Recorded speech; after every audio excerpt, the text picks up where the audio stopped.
It's good to see you here this morning. Okay, what we'd like to do is the staff would like to present to you the 2005 draft budget. And we're not going to have much introduction. This really isn't a meeting to try to see who can do the best public math, but just some good solid comments. We'd appreciate that. We're going to start off with Terry's going to give you an overview of the budget as a whole.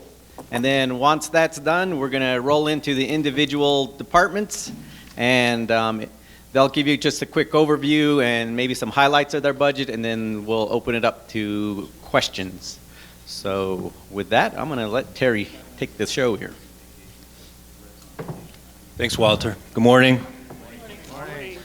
So we are going to go over what we've got together for the 2025 budget. This is draft one, so there's going to be changes. I think Mark always says it's not final till it's final on November 20th or whatever that date is.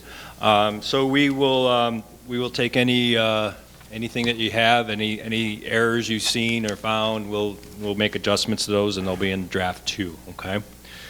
So with that, 2025 budget is we're just going to look at operations today. So this is all going to tie back down into operations, and there is a piece of it that's going to be reserves, and there's a piece of it that's going to be CIF and CapEx, but we're not concentrating highly on those at this point. We just want to see what our operations numbers look like. Okay.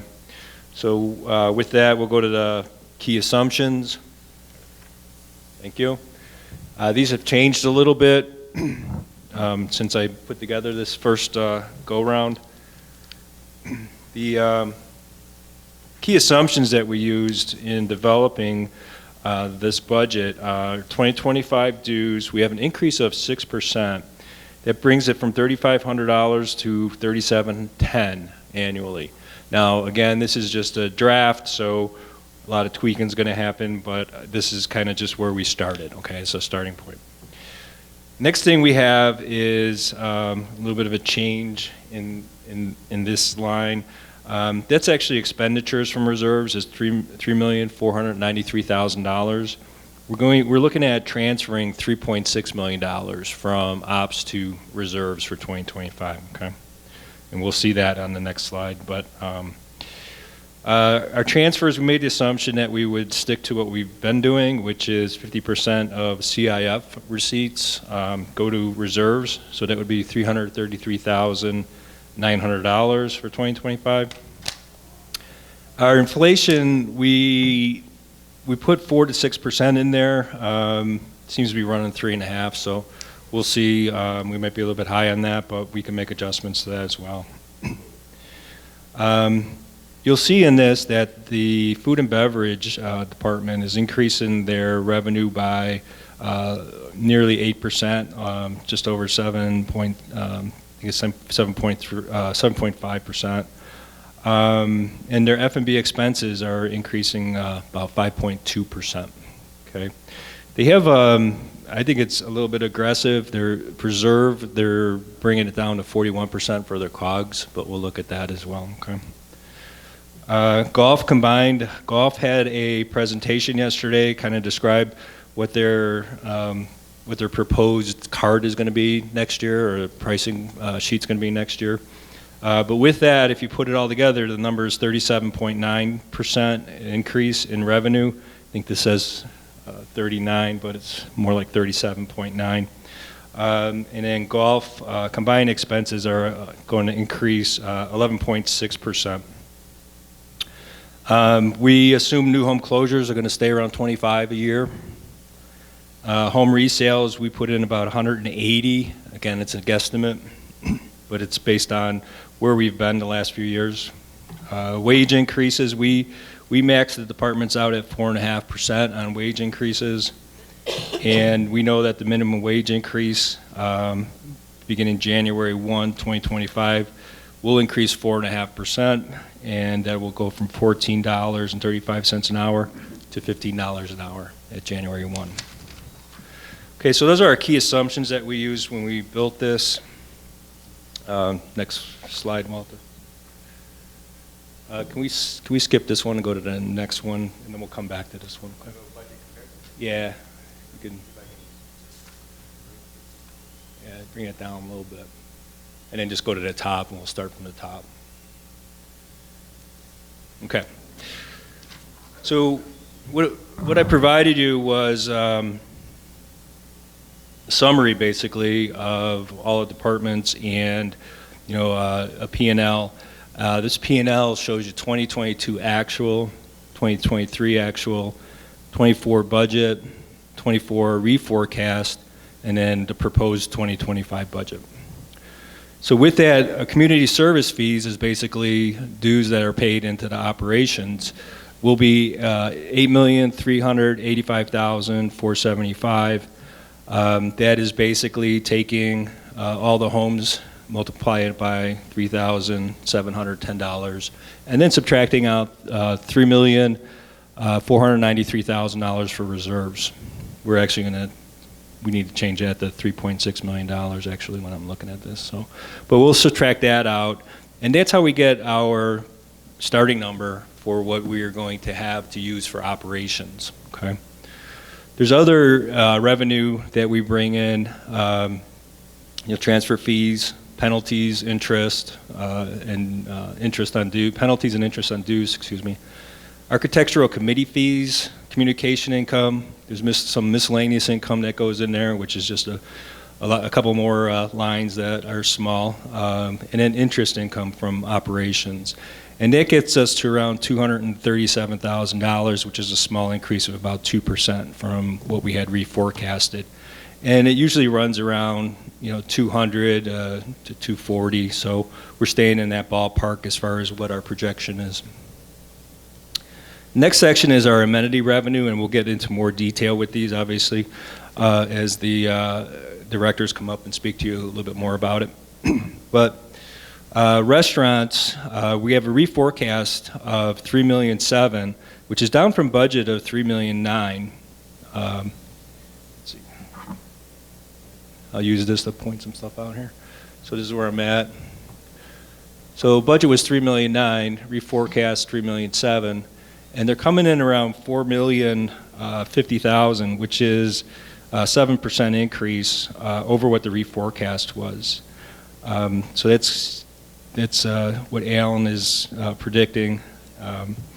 Golf is at $4.3 million,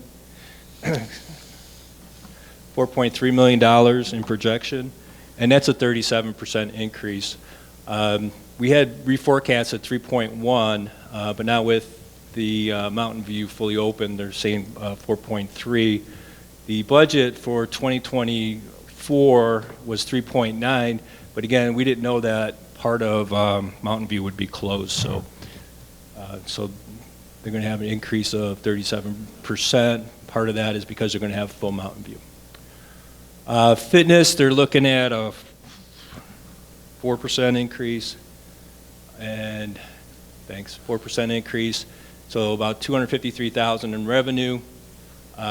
Theater, 5.7% increase to $263 from about $249.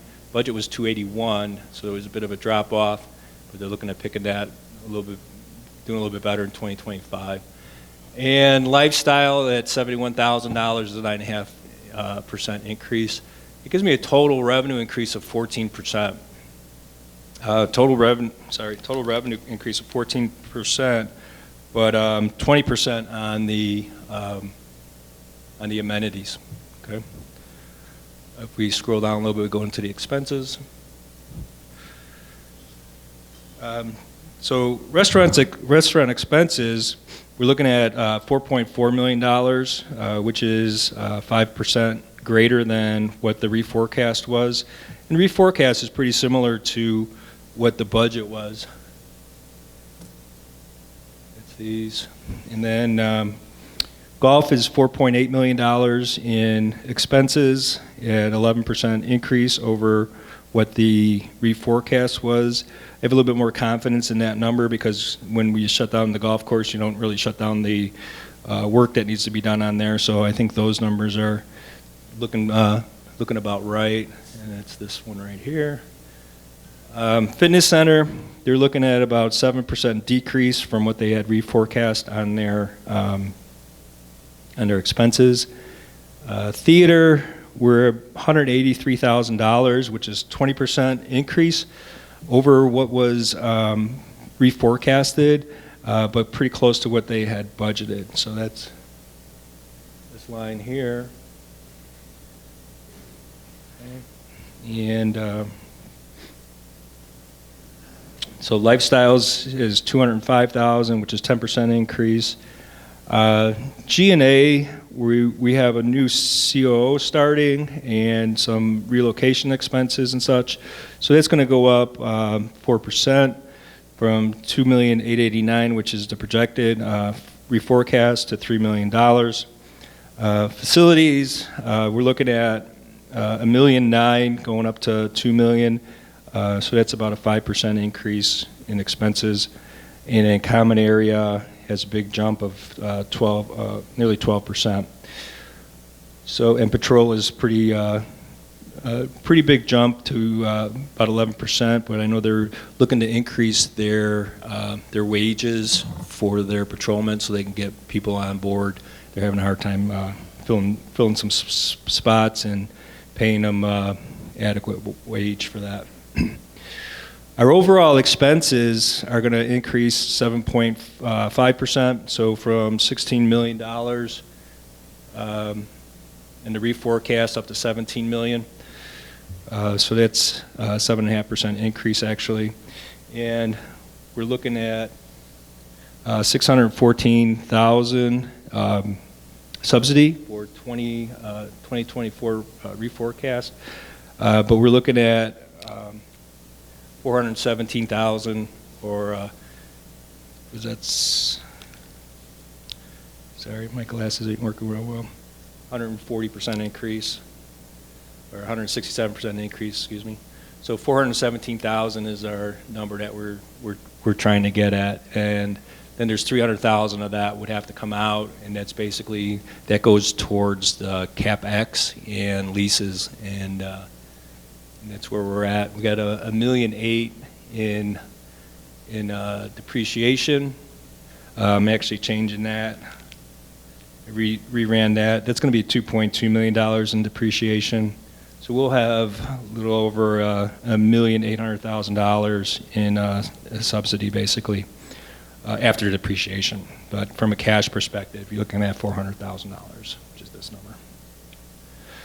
Okay, if we round up and net out our amenities, restaurants is going from $456,000 to $379,000 subsidy, which is a 17% decrease. Golf is going from $1.2 million subsidy to $450,000 subsidy, which is what's that, 42%? I can't even see that. Sorry, 62%. Theater is $95,000 going to $79,000, which is 16. And then fitness is $94,000 we're projecting as a subsidy. It's going to $60,000, and lifestyle $120,000 to $134,000 subsidy. These numbers are backwards. So, Terry, can you make a note on column K? I think it should say 2024 reforecast. Column K. What? Oh, at the Up bottom? there. Yeah, at the bottom. Oh, yeah, okay. No problem. No problem. I had it at the top. I didn't catch it at the bottom.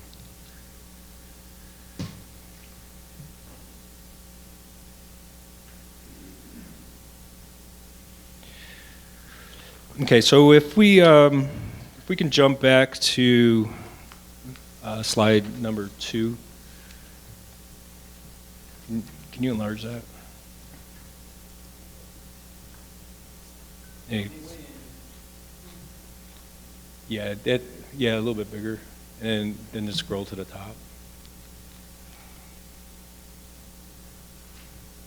And then if you can pull over the 2024 at least. There you go. Okay.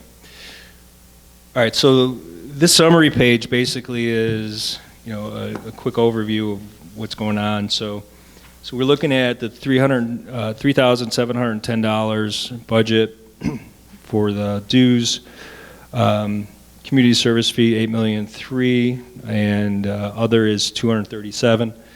So it gets us to $8,600,000. All of the amenities have a subsidy of about $1 million for next year. And then all of the operating expenses are 7.2. So that, I'm sorry, my numbers have changed a little bit, so sorry. So all the amenities are 953,000, 7.2 on all of our operating expenses gets us to 417. If you can arrow down, and our capital expenditures, including leases, is 371,000. So we have to go back to that because that can't be over. We want that less than 300,000. It's 371. So that'll add about $100,000 to the cash flow. What I wanted to point out in this particular slide is where we go into the reserve fund, and we also go into the CIF fund. So in 2024, we'll end with $4.1 million-ish in the reserve fund. So we just carry that over to here. There's the $3.6 million that we'll put in from operations. That's the $3.4 million we'll take out for projects for the year. There's the $333,000 at CIF, and then some interest of $29,000-$30,000. That gets us to about $4.5 million estimated for 2025 on the reserve fund. Okay. If you can, Terry, a couple of things. Can you go back up to the operating there? Under column C, row 16, it says fitness. I think that should be theater. Oh, you're right. And That was the one we. And then lifestyle should actually be fitness. Yeah, we caught that on the other page. We didn't catch it. I didn't move it forward to this page. So thank you. And then also the 23 actual down at the reserve. The ending balance doesn't match the audited financial statements. The fund balance at the year. On 2023? Yeah, row 41, column G, does not match the audited statement. Which was? Yeah, I thought I checked that. What was it? It was 2101963. Okay. All right, I'll check that again. The rest of the rows in there do match except for the expenditures. So I think that's where. Oh, the expenditures went off? Okay. Yeah, the expenditure is the only one that doesn't also, well, just doesn't match anything because it's not in the financials, but I think that's the number you got to look at for the differential. Okay, will do. Okay, capital improvement fund is the next. So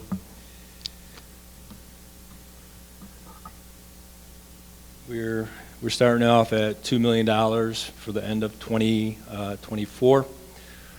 We're going to add community improvement fees of $667,000, which is the 180 homes multiplied by the annual dues. So that gets 667. Half of that goes over to reserves, so that's what this 333 is. Brings it back up here. $25,000, some income from Comcast, and then expenditures about $145,000 out of CIF, and a little bit of interest. That gets us to $2.2 million for capital improvement fund for the year. Okay? And that's where I'm at, and that kind of wraps up my little section.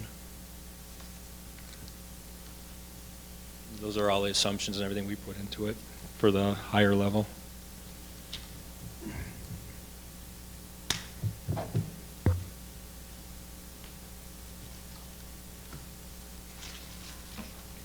Okay. Yep. So in finance, we're You won't see it on here because we combine everything together for finance, HR, IT, admin, and marketing. Those all get combined into general and admin. But part of it is the finance section. The bigger part of that is salaries, and I'm asking for an assistant controller to help out. We have a lot of analysis that we need to do. There's stuff that falls by the wayside because I can't get to it, David can't get to it. I know there's been talk about maybe just getting a bookkeeper. It's not what we need. Bookkeeper would help, like the AP people. They're not the ones that need the help. It's David and I that need the help. There isn't a lot of analysis and a lot of things that can be done by staff that is being done by volunteers. I appreciate that. But some of that work needs to be taken over by the staff and staff doing it. So the other part of that is some succession planning. I'm not sure where the future is going to be, but David needs to step up if he's going to be the next guy in this spot. And I need to help coach him and get him on the road to doing some of these things while I do some more analysis. And then David can train his next controller, and move that along in that type of position. So that's why we're asking for an assistant controller. But, all right, that's really what I had. So. Terry, I have a question. I totally agree about the fact you need an assistant controller. It just came. Okay. That you need an assistant controller. Do you think that's going to be difficult to find the right person? No, I don't.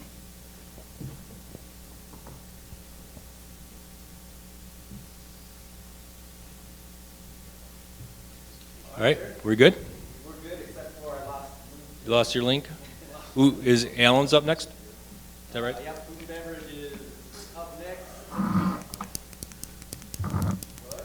Okay, got them all warmed up. Joey to the greatest. Joey to the greatest.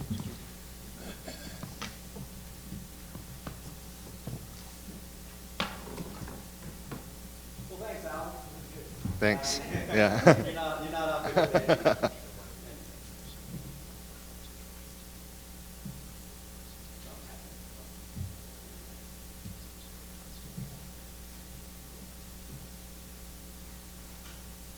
You don't have a hard copy, do You know, they teach us at home to just shut everything off and turn it back on again. That's a 30-minute process for this. As a matter of fact, it was Joey that taught me that. No, we don't have hard copies. All right, thanks, Joey. Your magic. All right, so we're going to start with Mesquite. And we've got the reforecast over here to the right for comparison and budget that we built here. So I'm not sure how you want to do your introduction and then you can go through the details. Yeah, so hello, my name is Alan Lambert. I'm the Director of Food and Beverage. We'll start talking with Mountain View Mesquite Banquets and the links. Well, actually, it's not called Mesquite anymore. It's MVBG. Sorry about that. F&B has a couple different strategies to increase our revenue growth. It's not finite. We're not, we sell this and make this, or we do this and this happens.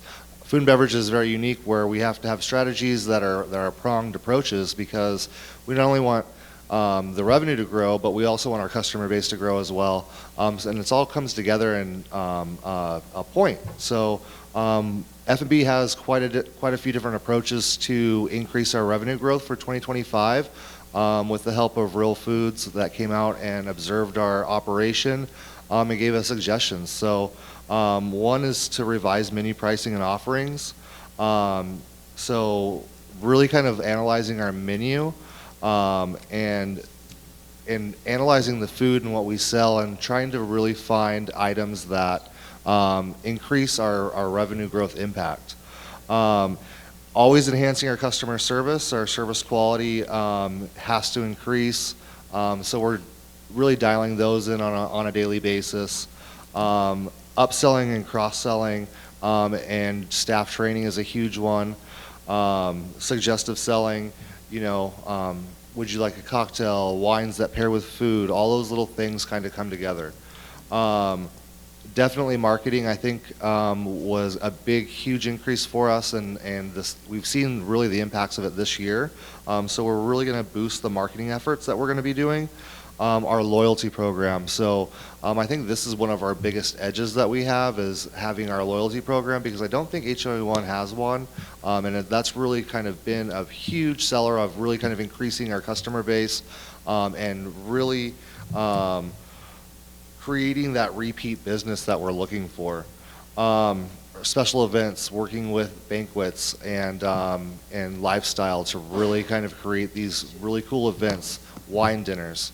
Our operational efficiency, that's one thing that we're going to be talking about moving into next year, is really our hours of operation and when to be open and when to close. Those are huge things and things that I think we've missed in the past. And then our seating capacity and where the seats are and where we're putting people. Those are all things to consider when we're moving forward. So with this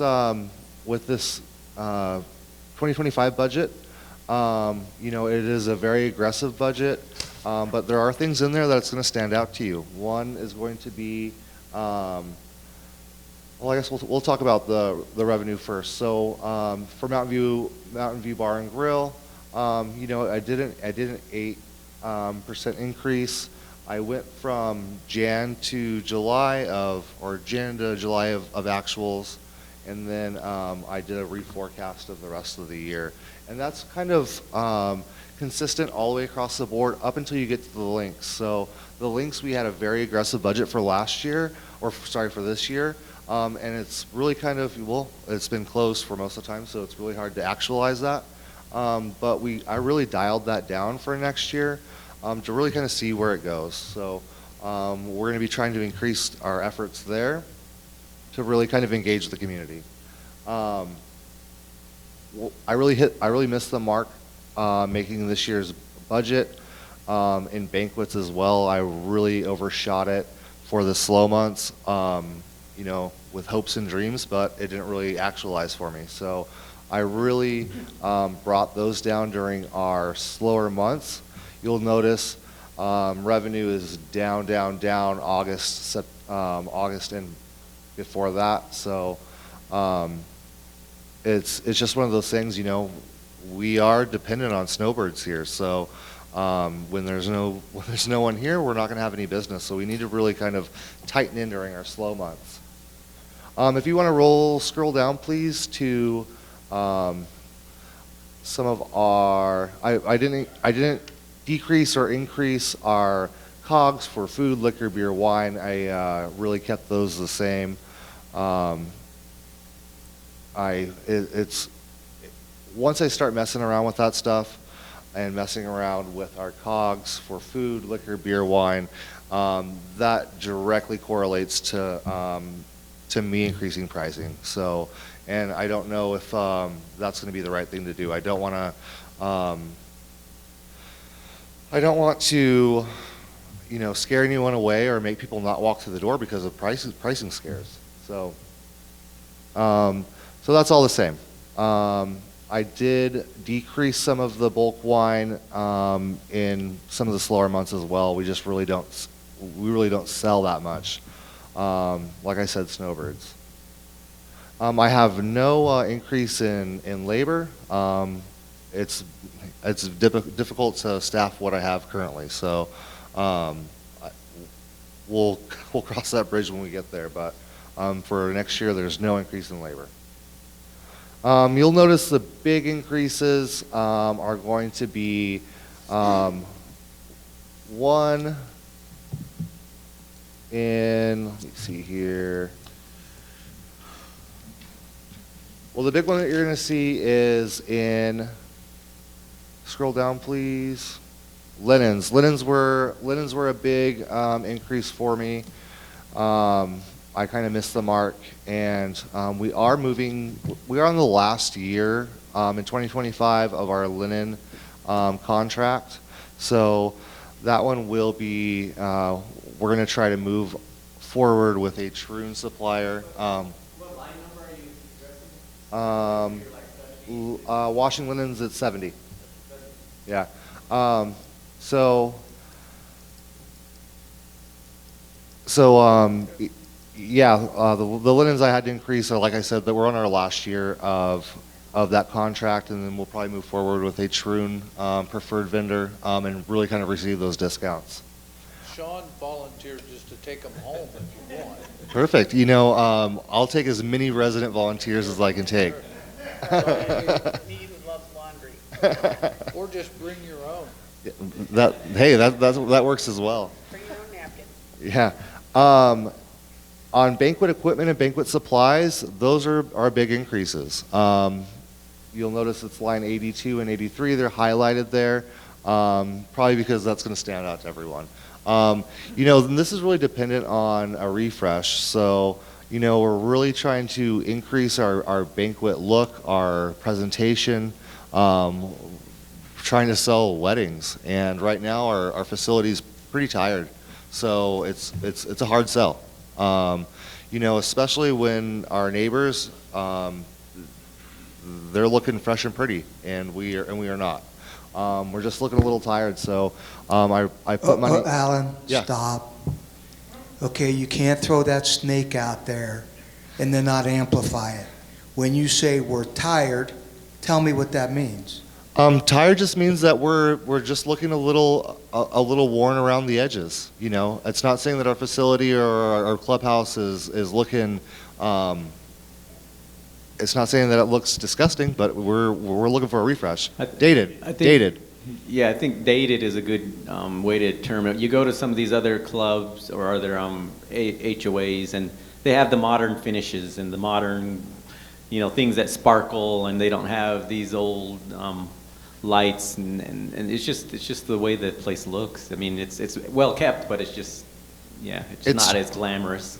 It's hard to sell to the bridezillas, if you know what I mean. So and they're not as nice and rounded as the rest of us. They're coming in and they're looking at every little thing, and it's their special day, and we need to present that. If we're going to sell for weddings, it's just that hard. So we're going to really need to increase our banquet equipment, and that stuff is not cheap. It's very expensive, and it's one of those things where you can replace a couple things, but then your items don't match, and that really kind of affects the quality of the overall look and feel of the place. So it's one of those things where we're going to need to start purchasing to lay everything out. So I do plan on doing it in stages. One time it'll be banquet Schaefer's, the next time it'll be something different. But we are trying to move in that direction. Same with the supplies on the back of the house. I did increase bands and performers as well. Those are one of the things that bring people in.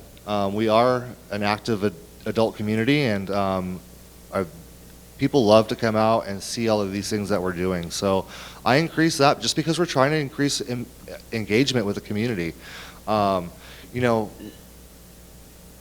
I'm really following the direction that the board has given me, and trying to make this not only a favorite place dining facility, but I want this to be the clubhouse that everyone comes to, that everyone is dying to, that you have to wait 10 minutes for your reservation.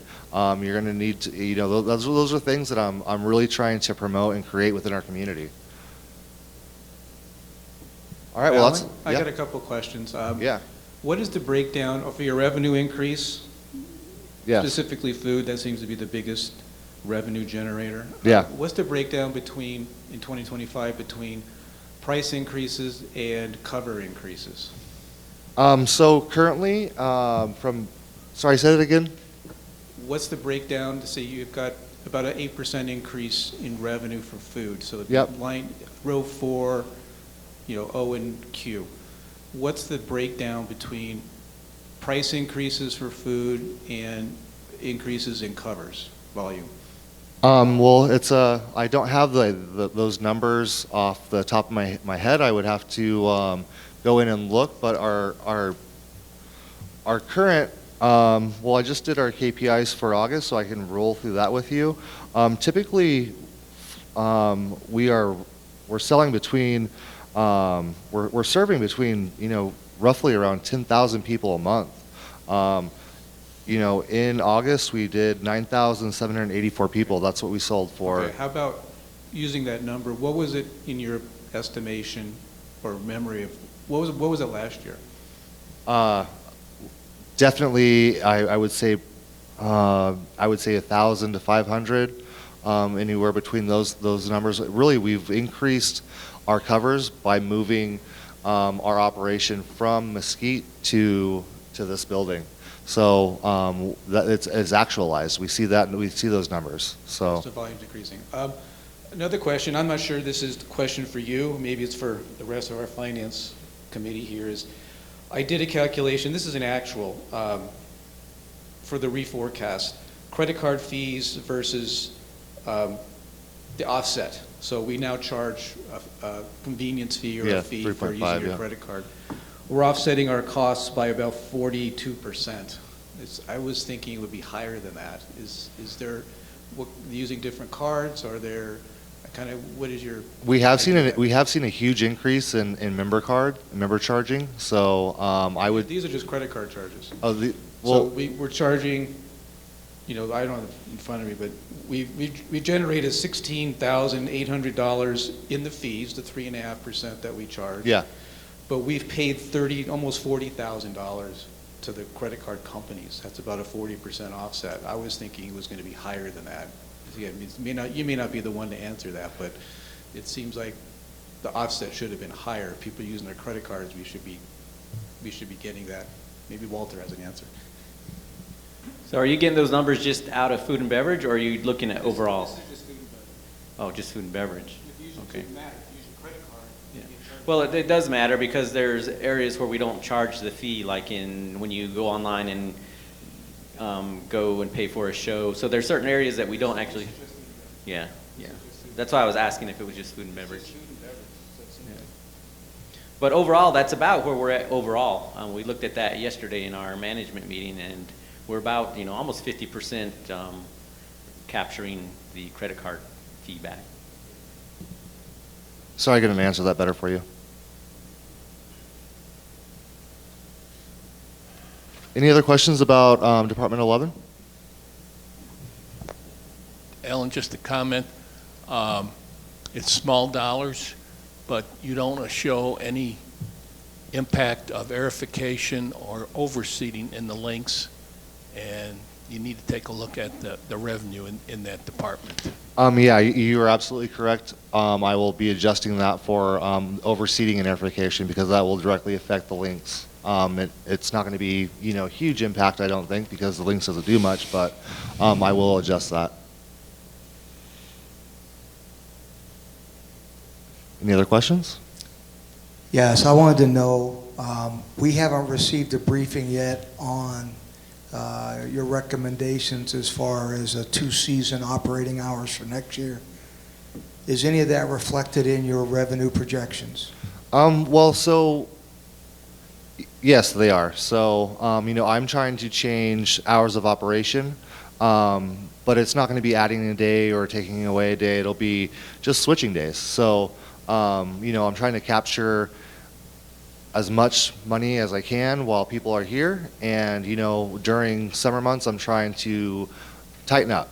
So, and not lose as much money because we know we lose. So, that's the idea that I'm trying to move forward with. And I do have to say this out loud. This year, Walter changed marketing emphasis from golf to food and beverage. And I do acknowledge that it's clearly made a difference in both revenues and covers and customer satisfaction, all up this year. So the strategy worked. I 100% agree. Alan, I was just curious about your general feeling. In the reserves, what we've done is we've got a lot of costs for Mountain View Bar and Grill that we've projected, but in addition to that, we also put some money in with the idea of the outdoor improvement that 180 Design came with. Yes. Whether any of that happens or not, but we at least have it in the budget right now as a potential expense. What's your general feeling about the importance or not importance of doing a change to the outdoor seating that's been proposed by 180 Design, and there are different projections, there are different ideas? Outdoor space and outdoor patios and outdoor dining is the fastest growing market in Tucson right now. It's shown everywhere. It's what Tucson is known for. We have some of the most beautiful seasonality here. We pretty much, during those cooler months, it's gorgeous, and that's something that we definitely are missing the mark on. That has a huge impact, and that all goes down with it all goes back to seating capacity.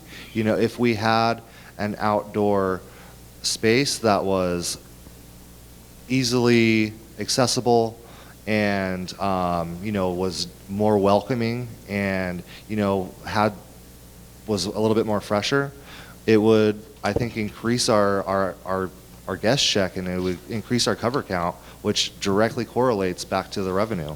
So I think we definitely are missing the mark on that. Not only here in this space, preserve the links, but we're missing that. So we definitely should look at that, because it would not double my seating capacity, but it would get close to that. Okay. Yeah. I know I've asked Bill to do a little investigating on what the costs on the 180 Design would be, and I guess for us to look at that and make a decision, we'd have to have you reanalyze what you think your income would change if we did it, because it's all tied together. If we're going to invest the money, we'd have to see some sort of long-term return. Yes, of course. In 1 year, but so anyway, I guess that's something to be starting to think about. I haven't asked Bill lately where he is with that. He's been pretty busy with a lot of stuff, but anyway, I know that's the way we formulated the reserves budget, at least, is to put some money in there. I don't know how much to put in for the outdoor. That'd be CIF money anyway. It wouldn't be reserves, but anyway. Well, thanks. that's very exciting. So that really is that's the stuff that really kind of makes me like this job, is the planning for the future. Alan, can I ask a couple of, well, let me ask Terry, what is the amenity, what's the overall subsidy for F&B for this year? Is it 379, or seemed like that was a number I remember, and I could be wrong? 359 is the budget, 456 is the reforecast for. Okay, so you're going to a 359 number for the budget for 2025, right? Yes. Okay, cool. I just wanted to, what, go ahead. Scroll down to the bottom, please. 370. Yeah, it was higher than 59. Yeah, okay. The reason I bring this up is I just want to congratulate you on, and your team actually, on a great 2024. You've made significant improvements in F&B. And I just want to go on the record by saying 379, my good friend Mark gave me some back history of F&B subsidies going all the way back to transition. 379 is the lowest that we have had for F&B, with the exception of COVID. We did have a bit lower in COVID. But it's a significant improvement. It's a significant improvement. And I don't know that the final number is going to be that after all this discussion. But I just want to congratulate you on putting a plan together that is significantly different and improved over what we've seen in at least the last 4 to 5 years. So thank you very much for doing that, and your team. Obviously, it's not just you. It's definitely not just me. Well, thank you, Dan. You know, I remember standing in this this ballroom last year doing this exact same thing, and you know, I put together an aggressive budget, and I will forever probably put together an aggressive budget. You know, for me, if there's not goals and I'm skating by or I'm sandbagging my budget, it doesn't help me and it doesn't help you. You know, the constant goal is something that we really try to create and foster. So, Okay, let me follow that by the three things that I pulled out of this discussion for Mountain View, if I could, real quick.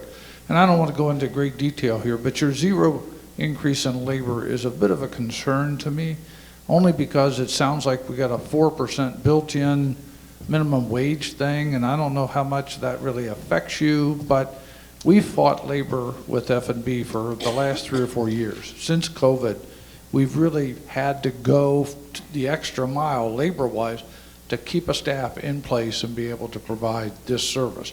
So it's a little bit of a concern. I'm happy you're going after that, and I'm happy you've got obviously strategies in place to be able to get to that zero increase. A little bit of a concern for me. But the other one is, I think we need a strategy for the links. It is obvious, in my opinion, that our golfers don't seem to give a crap about having anything food-wise at our golf shops. It just, I don't know why in this earth nobody wants to stop by and have a hot dog, but it just doesn't seem like it's taking traction. So I don't know how long that 35, I get the 35, I just don't know how long. I think we need a strategy in place to address the reality of maybe the world we live in. I don't know. So that's probably something to think about. you know, Dan, I don't necessarily agree with that. You know, they might not be using the links, but you know, we've done the golfer specials at Mountain View Bar and Grill for the AM service and lunch, and we've seen a huge number of people come through and Cool. utilize that. So, if they're not going to the links, at least they're still coming to Saddlebrook too. Well, good. Then that's good. I didn't see that in those numbers. That's a good thing if you're inviting more golfers. The other thing is banquets. I think we need a strategy to grow the banquets. We've been doing great with the staff we have, and Liz is doing a great job. But honestly, like Mark said, if we're dated, there's no reason you couldn't put a plan together, some kind of a strategy that said, hey, if you invest some dollars, 100,000, whatever it is, to undate us and to improve the look and feel of what we're offering, then here's the kind of reward we think we can get in the marketplace by added events going through this system. And I think if you just had, you and Liz put a little bit of time together and put that plan together, I think it would be a welcome receive by the board in 2025 to say, hey, okay, let's take that strategy and let's move forward and have some more aggressive approach to more revenue in the banquet side. Anyway, those I are would my love only to two do that. comments. Perfect. I would love to do that for you. Liz and I are really excited about growing banquets. We do have a conference plan for next year for a wedding expo, and really kind of getting back into that wedding market. That's really where the money's at.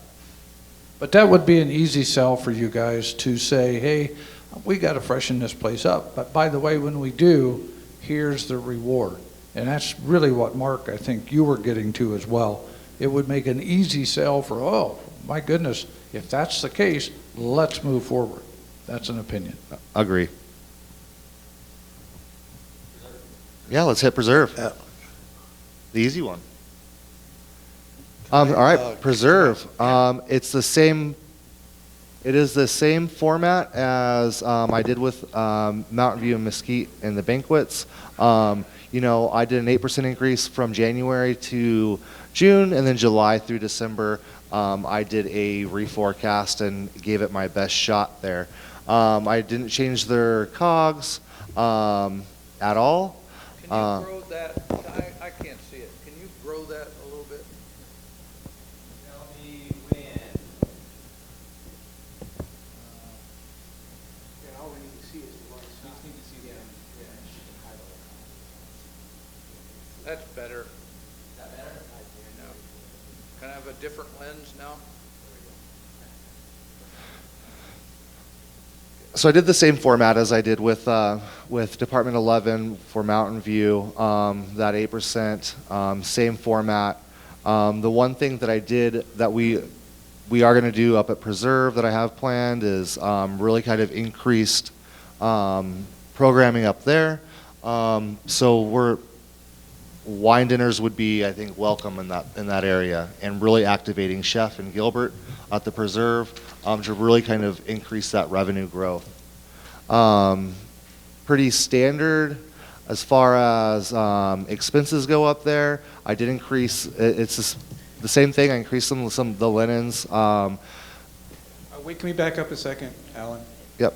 If you look at back of the house, front of the house wages, it's up 19% from the reforecast.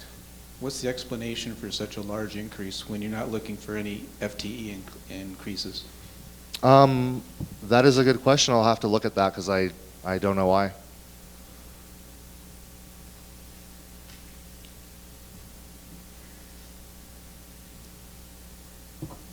I would look at that. That's really jumped out at me. Yes. I mean, it's $70-some thousand increase for front of the house managers and 15% increase for back of the house. Perfect. I will take a look at that. Thanks for bringing it to my attention. If you want to go back down a little bit, promotions, I just increased based upon usage. So promotions is not something that I really dabble in. It's something that's a cross through marketing. But I just basically put in there what we're really kind of using per month. And it was something that I missed on last year's, or that's something that I missed last year. So that is out there. Consumables is up a little bit. Bands and performers, I think that's kind of a real big miss for us up there, is not having entertainment. We've really kind of noticed with this market that entertainment is really the only thing that gets the big crowds out, and that's what we're looking for. We have a short amount of time, pretty much 3 hours for dinner service that we have here, that we need to feed as many people as possible because everyone goes to the same shows. Everyone does the same things here. So, and they're on the same schedule. So, trying to figure out what to do in 3 hours to feed the masses is hard to do, but that's really kind of what we're trying to accomplish here.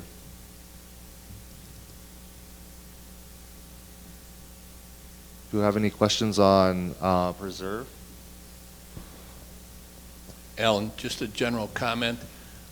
You alluded to at the beginning of your presentation about Real Foods being in here, and they gave you some KPI targets. Yeah. I suggest you look at what the actuals are compared to those targets. Yeah. Going forward in your plan. Perfect. Thank you. Alan, can you run up to COGS or Walter? It's up. It's up. Yeah, it's right there. Okay, sorry. So is that 43%? Or what is that 43? What is that? Is that what that is? Why don't you click on that, Walter? That's my number. Yeah. Is that realistic? Because it seems like every month we sit in board meetings and COGS are higher at the Preserve than that. I have COGS set at 48%. At 48? Yes. That's even, okay. And That's what I that's- was asking. and that's what I it didn't is. know what that number was. Yeah, and that's currently at what it's at for this year as well, and we're currently sitting at a 49%. Okay. And I think 47 for the year. Gets for reforecast is 43, so that's pretty low for reforecast. That's Q, right? Is that O? So 07 divided by 04. Yeah, that is the budget, that's 43. For the food. Then I need to reevaluate that because it's supposed to be 48. Thank you for bringing that up. Wait a minute, nothing's going up, things are going down. Oh, I have the COGS set. Let's reach the goal and then we can lower them. But we're having trouble doing that.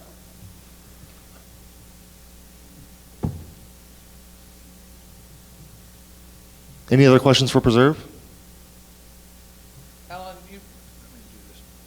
Alan, you got a 4.12 on revenue increase. I don't know, it's a crapshoot on who knows what's reality. But certainly there ought to be, kind of goes back to Campbell's point, there ought to be some price in there, I would think. I mean, prices naturally, we're paying more, it seems. There's 3% inflation in everything we do everywhere.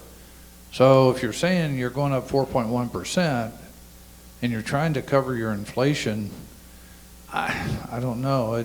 Was the 4.12 your anticipated without price? Or did you have price in there, or what do you think?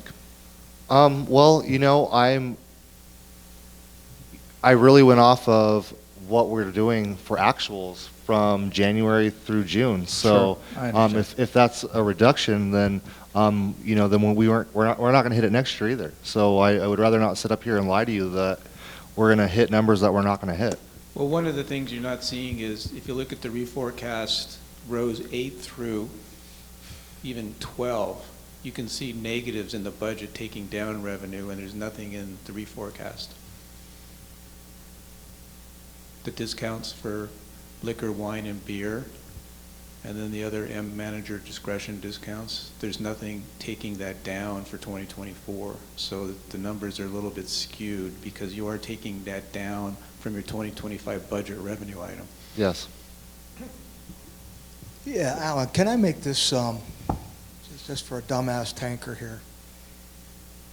Covers times average ticket equals revenue. Exactly. How am I doing? Pretty Okay, well. That's what Real Foods told me. Yes. So when we sit here and we have a conversation about we're going to increase 4.12%, I think what this crowd's asking for is that coming from covers increases? Is that coming from price increases? Or is that coming from a combination of the two? It's a combination of about 10 different things. You know, we are going to increase pricing. It's going to happen, have to happen every single year. You know, but we don't need to increase pricing across the entire menu. So it's not going to be, I'm going to take 8% or whatever, and I'm going to add that to every single menu item.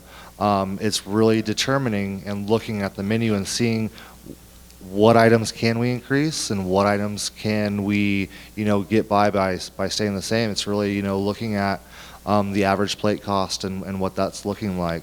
But yeah, you're along the right lines. You know, we want to increase cover counts. We want to increase our average guest check. That doesn't mean straight up adding that to our menu. It means maybe, you know, that cross-selling, you know, adding that extra glass of wine. Tell everybody you want them to buy an extra glass of wine and a dessert. Yeah, and a hot dog at the Links, please. Okay. But seriously, when we have these conversations in the budget development, nobody wants to get into the art. Okay, that's your job. You get into the art and moving all that stuff around you talk about. It's the science piece that helps make your case. Yes. So keep it simple for us. Hey, here's what history tells me. Okay, I know the best predictor of future performance is to go back and study the past. And then how are we going to work the margins to make this thing move in the direction we're trying to move it to? Agreed. And so all that's wonderful, but the truth is, you know, the simple piece on revenues is number of people that come and sit in your places and how much the check is. I need butts and seats all day, every day. Any other questions? Well, I appreciate your time. This was amazing. All right, we got a couple minutes, and then Mike's up for golf. So we have a UAP here, underwear adjustment period, we get a little break or something? Yeah, if you want a break, you got 3 minutes. You have to do better as the general manager on that one. How about we take 5? We'll give you 5 minutes. Present. So go ahead and take it away, Mike and Matt.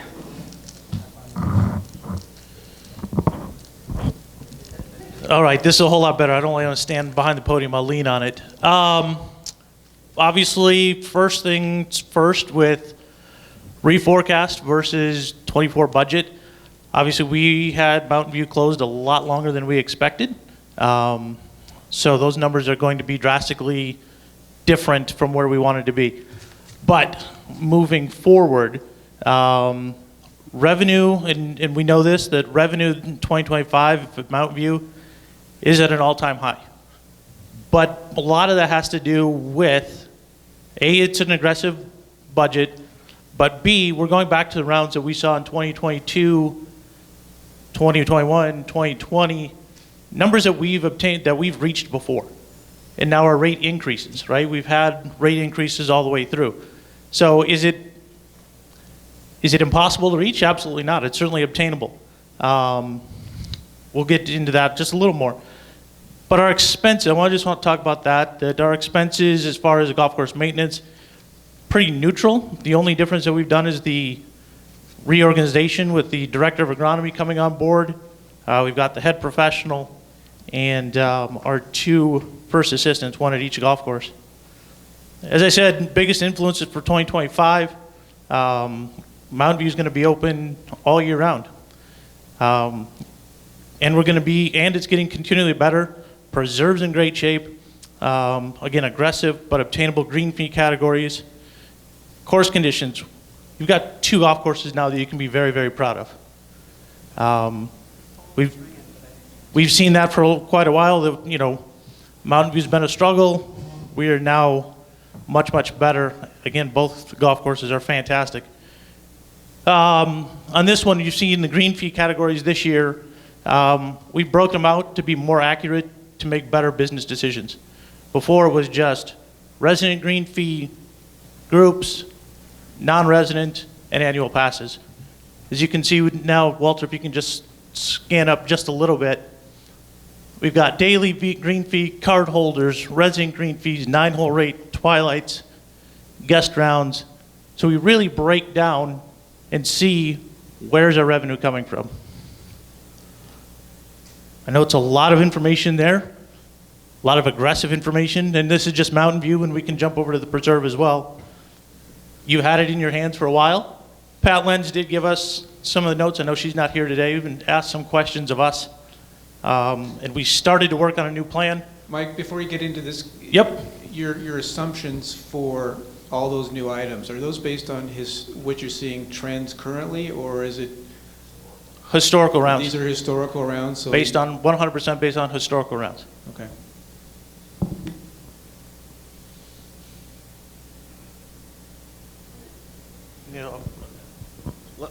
Good morning. My name is Matt Malone with Troon. I just want to,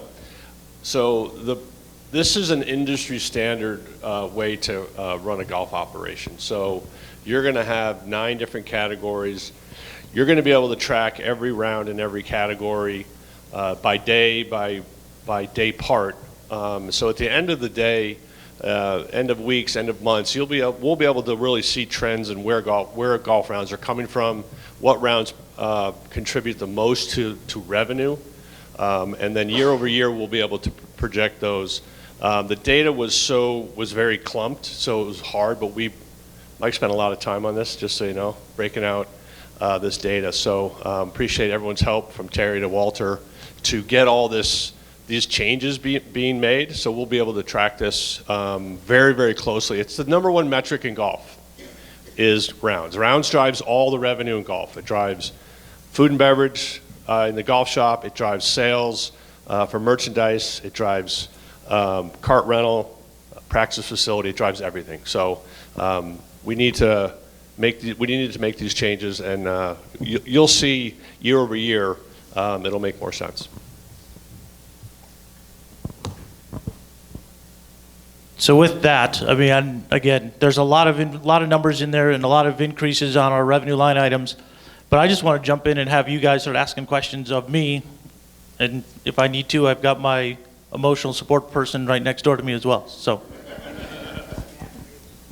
I got one question. Yeah, so the annual membership fee, previously those have been under green fee revenue, but actually it's they're paying for a membership. So there's actually $0 in the, in an annual green fee, there's not revenue. So you're going to see it as an annual membership fee as well. So, yeah, again, to Matt's point, the projection there is based off of the 316 rounds that we've done, or 316 annual passes that we have this past year. So that number is going to remain flat on that part.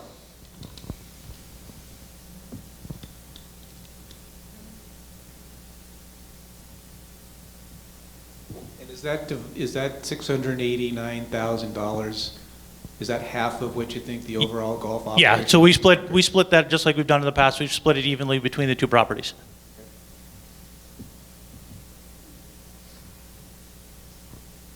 Another piece there that you may notice, and I'll get the finance committee the proposed rate sheet, because obviously these are all based on that rate sheet.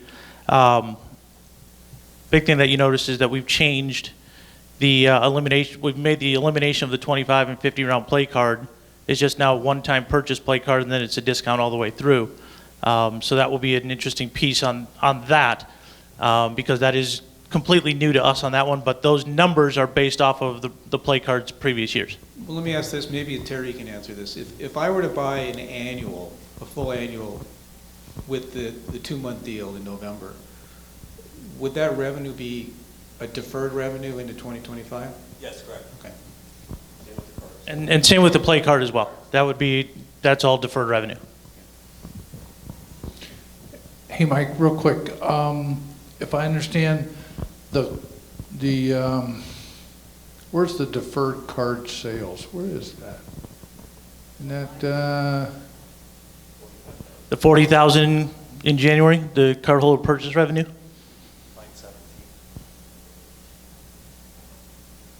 yeah, I'm sorry, that's right, okay, I get it. Say, do I? Yeah, that one.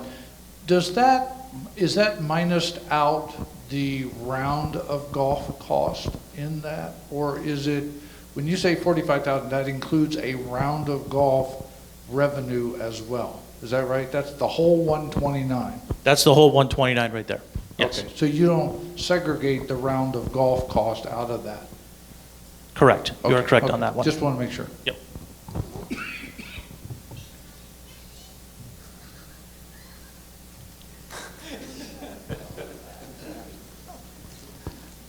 Uh-oh.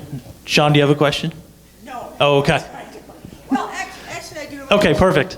And this is from a non-golfer, but why do you split it half and half between the Preserve and the Mountain View? Don't more people golf at Mountain View? I'm going to use a line that I hate to use, but it's fact. It's because it's the way we've always done it. I don't like that reason, but that's the way it's always been done in the past, and I'd be more than happy to change it out, but that's... What does Troon think? We're gonna break it up. It should be reflected, and what we'll do is we'll be able to gather data on what each what each annual pass round is after this year, and we'll be able to project that for next year, that 70% of annual pass holder rounds were at Mountain View, and we'll allocate that accordingly. Okay, we'd love to have the true truth. Absolutely. Thank you. Yeah. So one change which I noticed with the proposed sheet is that golf balls are no longer included in the annual, which is probably the right thing. I know you talked about that's common. I don't see a particular line on where does the income for the golf balls at the range fall into? Which line item is that included in? Practice facility. Note line 18 there. Okay. All right. I didn't know where it was. Thanks. We have to get learned up to the Troon way. Okay, so you're not going to give me a chart that's going to give me golf revenue and golf expenses and, a simple chart that it would have done A minus B equals C. So let's talk about, and I brought this up to Matt already. Historically, and I'm saying this out loud for the benefit of everybody that's here, a lot of things are changing because of Team Troon. And the business practices they're bringing to us, they're foreign to us because we ain't ever used them. And so if you go back to Terry's chart and he showed you the revenues and expenses, you'll see that revenue is somewhere around $4.3 million and expenses are somewhere around 4.8, if I'm remembering my numbers correctly. And so we have never produced $4 million in revenue. And so I'm going to let Matt tell you the art that goes into looking at our historical rounds played and all the strategies that are being employed that are going to drive those revenue numbers. Thank you. You know, I think the biggest goal for us in working with Terry would be to have a combined P&L statement for each club, and so one tab for revenues and expenses for Mountain View and for Preserve, and then one roll-up. And that's how we do it at any of our multi-course facilities, and we have quite a few of those. And so you will be able to just see revenue for each of these categories for each club, expenses for each of the line items for each club, and you'll see a bottom line number for what I would call, or what we term, the golf enterprise, right, for Saddlebrook 2. You know, in talking about how we went about projecting this, really we took 23 and 24 and we threw them out the window. Really, because of the construction, because of apathy from players, from attrition from players, and all those reasons why people might not have been playing as much golf as they typically do.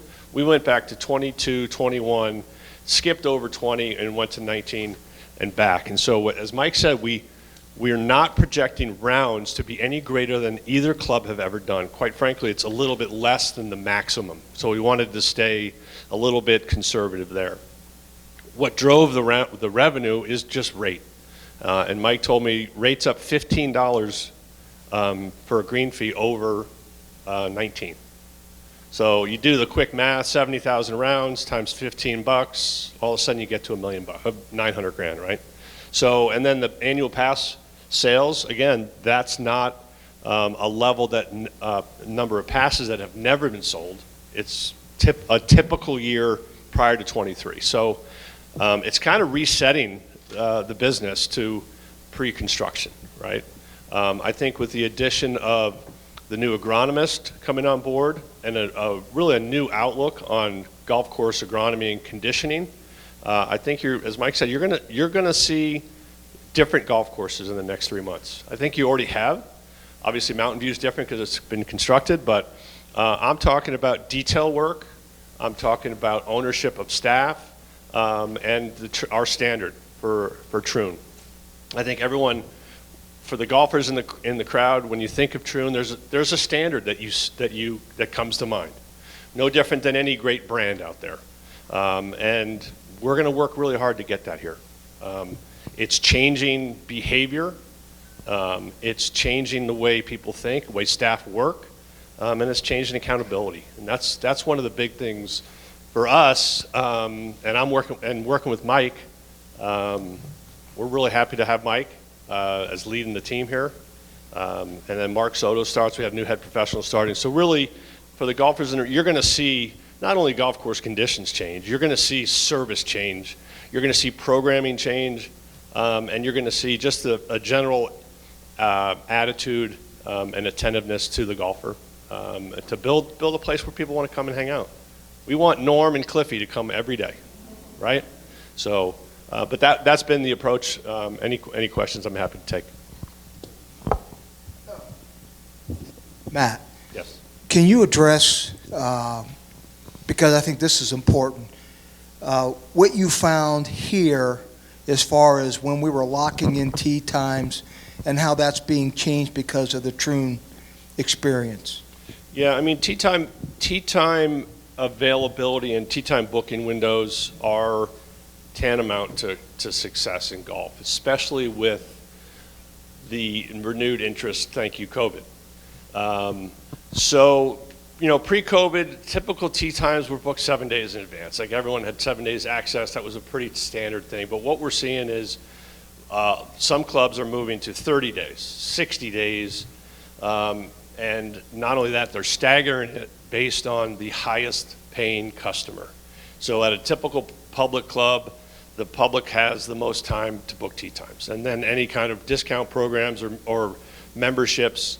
Now, the membership and the public, there's a very thin line there, right? So what we're proposing is that annual pass holders have the longest amount of time to book tee times. And then we'll bring in the public, the other seasonal pass holders, the afternoon pass holder, seasonal pass holder, resident, and then our card program. And so it's a stepped access to tee times. And it's what is really allowing golf clubs to maximize their revenue, maximize their, because listen, we only have an X number of widgets to sell every day, and we want to maximize that. And that's across every golf course. And golf courses, any hotel people or rental car, airline people, it's the same model, right? It's high fixed costs. Every day it costs about the same amount of money to run these golf courses. So it's about selling the most amount of tee times we can. So we get to a certain level, and then all that revenue will start flowing to the bottom line. It's about 90, 100 players typically. So we have to take advantage of selling those tee times, and then we're going to roll in dynamic pricing for our public players. Dynamic pricing is based on occupancy. I talked about it last night. It's a very simple model. Hotels use it, airlines. If you're going to book a plane flight tomorrow to go see your brother or something, you know you're going to pay through the nose, right? It's just industry standard. You want to book it farther out. So golf has brought that same model to the business, and it's been very well received, and it's really driven rate higher than we've ever seen. And that's on the public side. Yeah. And so one more thing, Mike, you got a small sample size of 3 months here, June, July, and August. Tell everybody your experience right now on Mountain View as a result of what Matt just laid out. So we did a little test. Nobody knew it, but we actually increased or made available our starting times a little bit earlier because I just wanted to see how often or how far out the public was looking to book. So we set it at 14 days and increased our rate because of it. I wanted to see, hey, you're getting access earlier. I want to see what happens. And month of August, I'll use August as our prime example. We had 157 rounds online booked at Mountain View, and our rate for the green fee before cart fee was like $37 and change. When I turn around and look at what we did prior to that when we were online, we're at $33. It's $4 a round, but that's a massive increase when you take that. And 157 people booking online in August to come play Mountain View. When we look back on our online portals, it was a combined February and March of 2022 that we reached 157 rounds. So if that tells you the word about Mountain View is getting out, right? So now we're going to be able to drive that rate even higher in season. People want to play Mountain View. I've always wanted to play the Preserve. But now again, it goes back to having 2 golf courses, dynamically priced that tee sheet, and all of a sudden, we're not embarrassed to say, hey, it's $99 to play Mountain View. It's $99 to play the Preserve. As a resident, you're at $72, $73. And the Canyon card, you're at $62, $63. So that shows what we're doing and shows that revenue generation that we can do just by having the tee sheet available. When we were at 4 days for online booking, we were lucky to get a foursome a week, maybe a couple of foursomes a week. And now we're, this past week we had, we were at roughly 40 players a week. So that's 10 rounds, 10 starting times. And by staggering the booking windows, we're still able to keep the integrity of the annual pass program with those folks having access to the tee sheet and then folding in that program for the public.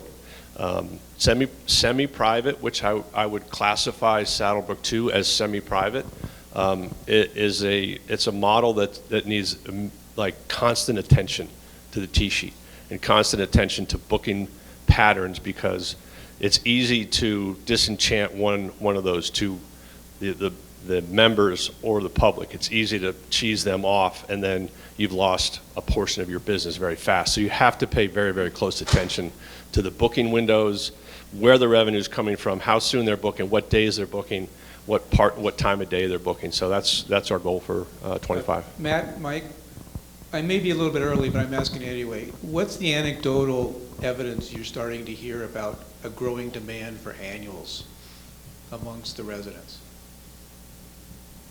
I think the first thing that I was asked, and this was June and July, was, hey, are we still going to get November and December at no cost? I mean, that was the first conversation I had. The previous annuals, right, that have, for whatever reason, bought a play card, didn't do anything, just paid as they went.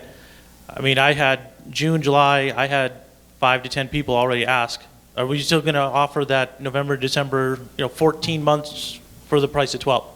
So that's already telling me we've got people that are going to come back. That just with the uncertainty where Mountain View was in 2024, they weren't 100% committed to, $4,400 at that point.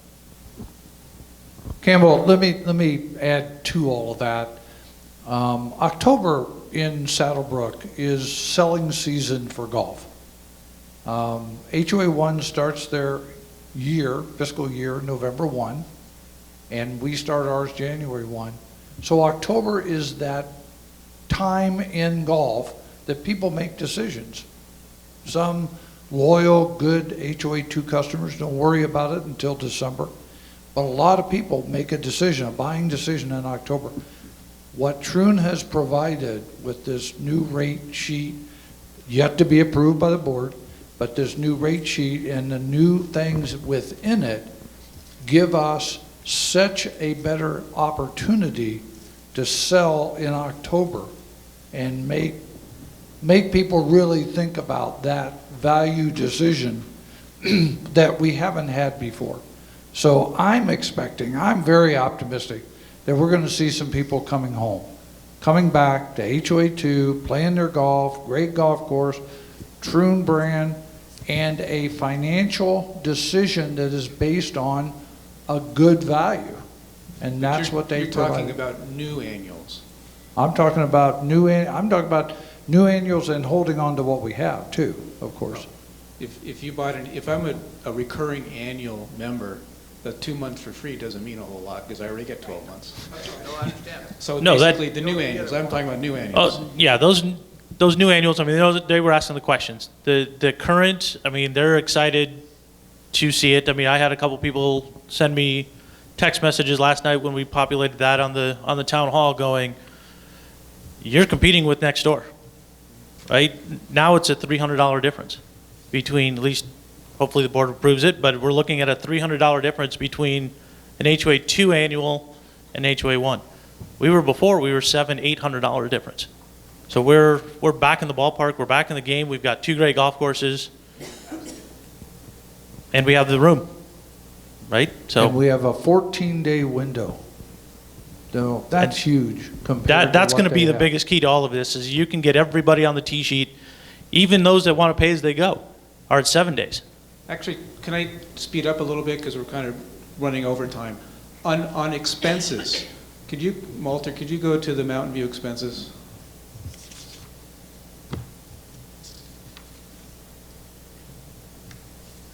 The golf expenses. Couple more. You're in the Unless you want to give it to Alan and give him all those expenses. Alan flew the coop. No, GCM, the next tab to the right. There you go. Oh, you can't see it. Water usage is $100,000. That's double what it was in 2024 recast. Can you explain, or please explain, why you're looking to double the water when we supposedly had a lot of turf reduction and a water efficiency? So it's twofold. Number one, we had a very wet winter. So we didn't use a whole heck of a lot of water compared to what we've done. And based on conversations, and Pat had that in there, we've already adjusted down just slightly. We've dropped it down to 75 at that one. So, But there hasn't been like acreage. Sorry, I'm bad at public speaking. The reduction wasn't, and I don't know the numbers, and maybe Matt or Dan can help me. The percentage of decrease in acreage was not 50%. So it wasn't. I don't think it was even 20%, right? Maybe 15%. Not 7%, and then the efficiency for watering is supposed to go from yes. 65% to 85%. For sure. So And that difference would So I think where we landed is a good number in the 80,000 range. Certainly, our new director of agronomy and the team, we're going to have some good data this year to build going forward. Fair enough. And then the lake maintenance? That's been reduced. We reduced that as well. So, Okay. And then one last thing, the 9% increase in wages, is that because of the new hires mostly? yep.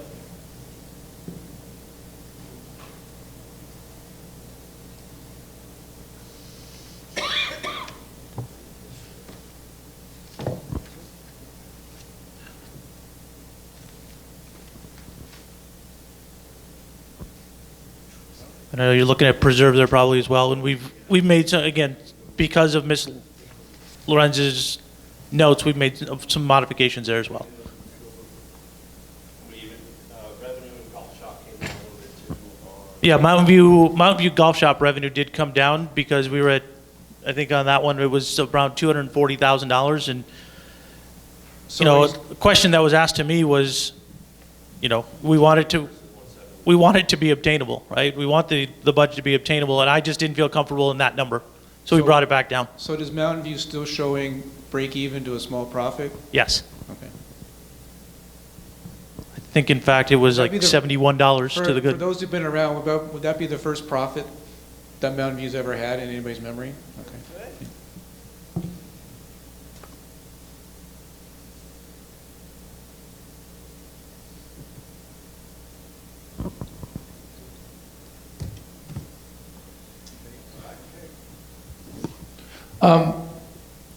More questions? I was just going to make a comment. I made it to Alan. I want to do it to Mike and Matt as well. This is a budget that I'm confident, based on your conversation, is attainable. So we're looking forward to that. But I will tell you, from a subsidy perspective, they're looking at 479, I believe, is kind of the final number from a subsidy. It's not free by any stretch. But going back in time, there has never been anything lower than that, with the exception of 2018. Now, we went through a Mountain View rebuild, which obviously affected that, but this is a significant improvement in our golf enterprise in terms of what they're suggesting. Obviously, you got to bring them through, got to make it happen. But there's underlying reasons why I certainly am comfortable with what they have proposed here to make our golf enterprise much more successful and on a trajectory long term to make it even more successful year over year. So anyway, just a good job. Thank you guys for putting in all that time and effort. Thank you. Walter, I do want to make one comment for you and Terry. It's really important to me and to the board that we get our system aligned with this Troon model so we can manage that data effectively from your seat as well as from their seat. And I promised last night over drinks that we'd make that happen. Yeah, we're on board. How many drinks is that? I didn't get any drinks, I don't know. Yeah. The guy doing it didn't get a drink. Yeah, I know. All right, Liz. Yes. Drinks down to the right. Hey, Mike, I just, wait. I just have a quick question. I had to ask one of these guys if I could ask a question about the rate sheet since you guys are still here. So because we are in a 55-plus resident area and residents mean a lot to golf, if you're not an annual and you want to play with someone who is an annual, this 14-day lead time, what happens then? I was hoping that question was going to get asked yesterday at the town hall. Well, I was going to, but I didn't want to, because it was going so well. No. So, because, I mean, that is my concern, because there's people that are Right. not going to buy an annual. There are, and that's a piece that, when we first came up with that 14 days, I think there was an idea of, hey, the entire group has to be annuals. I will tell you this. That's a bad plan. Well, hold on. Okay. That was the original conversation piece. I don't want to get hung outside the clubhouse by doing that, right? So I I know the golf committee's talked about 50%. And Matt and I are actually going to go talk a little bit about it before we kick the proposal sheet to you for sure. But probably looking at it like 75%, so 3 out of 4. Okay. And that's in line pretty close to what these groups are at. Yep, which is great, because again, we're trying to get people back, we're trying to get more HOA 1 people here, so the odds of us thinking that they're gonna buy an annual here and there is probably false. But boy, we'd sure like to get them occasionally. Absolutely. Yeah, so that's great, thank you.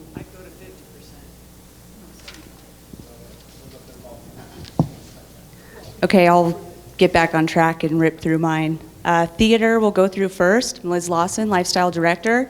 I do already have one change that was submitted for the theater rental revenue line, and it's now over 223,000. So that brings the bottom line to over 100,000, just FYI. I did a 14% increase on revenue.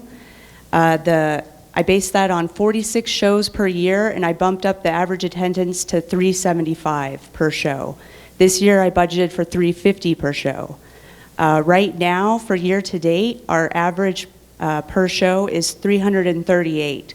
So, you know, summer it's going to drop down, but I think we'll finish at that 350 mark as we go into busy season. This time in 2023, the average attendance was 245. So growth is definitely happening in the theater. But the business is quite competitive. There's so many communities offering the same shows: Saddlebrook Ranch, Gaslight, Vistoso, Highlands. They're all doing the same shows.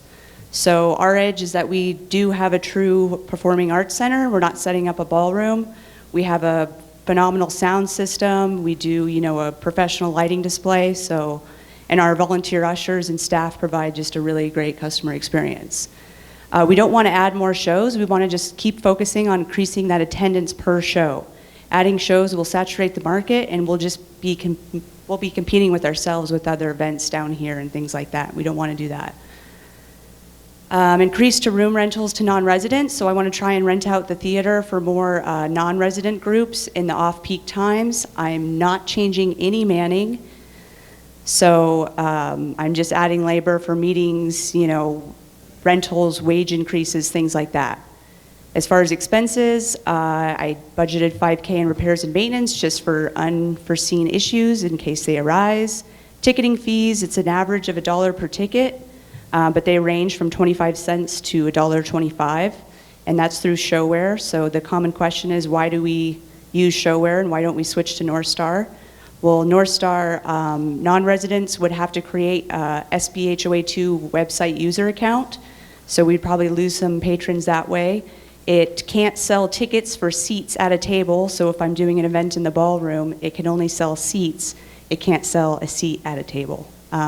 It can't offer promo codes, bundles, price scheduling, get 5 for 4, things like that.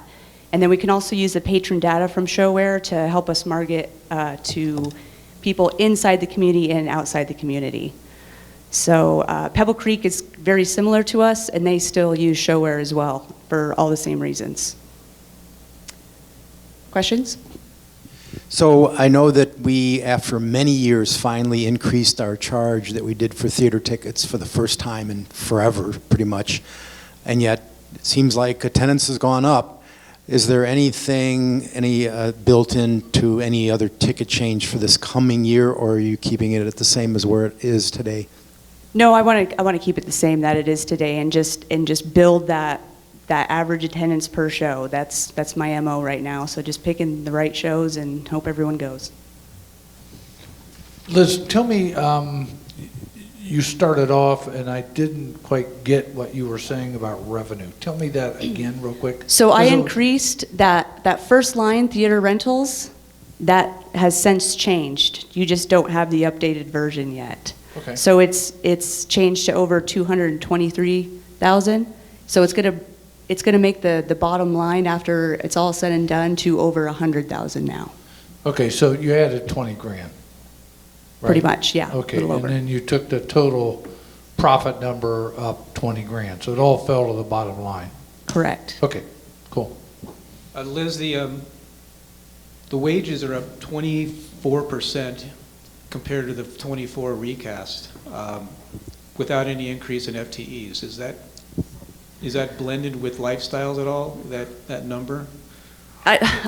Kind of, not really. I mean, I do need to go into that to look, but you know, there's no shortage. I keep pushing meetings down at the theater, so those aren't going to bring in any more revenue, but that's going to add to my labor. So these big meetings that are over 100, I'm pushing down to the theater. The hours are going up? Correct. Payment of Labor by hours are hours. going up. Okay. Liz, the increase in theater participation, is that related to increased marketing support? Absolutely. Is that how you're going to push it to 375? That's, yeah, we need better marketing on campus and off campus.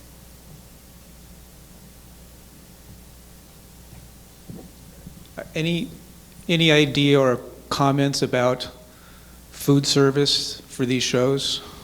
I know it's been a topic in the past. So the free movies this year have kind of been testing the waters because we were selling, you know, the popcorn and the snacks and things like that. And that is, I mean, it's not monumental, but we have the means to do it down there. It's hard if there's 400 people coming to a show. I can't jam up that ticket office, so I got to figure out a way to have a good flow to sell some sort of snacks. But Food and Beverage is implementing a concert menu at Preserve this month since the shows are on Saturdays, and then Mountain View will be implementing concert menu on show nights as well down here to try and funnel everyone here and then get them to the show on time. Perfect. And then you also said it's very competitive with the Gaslight and Vistoso. Does that mean you have to pay more for the acts that are popular to get them here? No, it's just scheduling. So I have a deal with, because TAD is doing essentially the same shows at all these places. So it's just careful. They can't have a show within 30 miles within 60 days, the same show. So, you know, I've caught them doing it before. So we just call them out and say, hey, what are you doing? And it's just careful. If it's at Gaslight a month before it's here, we're probably not going to see the ticket sales. Okay, thanks. Walter, can you take that down to the revenue piece, down, up, whatever? Thanks. Okay, so revenue's going to 263. So revenue is going up by about whatever that is. Plus another 20. Well, plus another 20. 284. 284. Okay, so it's going up 30 grand. Big picture, right? So it's costing down, if you go down to the bottom, we're adding 10. To get to that 30, we're adding 10 in marketing, right?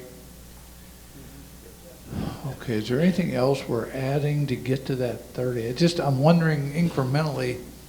Labor. Well, we're adding labor, so all of a sudden, it's almost for fun, right? I don't know. I'm just curious. There's nothing dropping to the bottom line. That's the only thing I'm trying to figure out here. Is there incrementally anything that's really happening in this P&L? But I don't know. I need to look at it a little bit harder. Okay, should we go to the next one?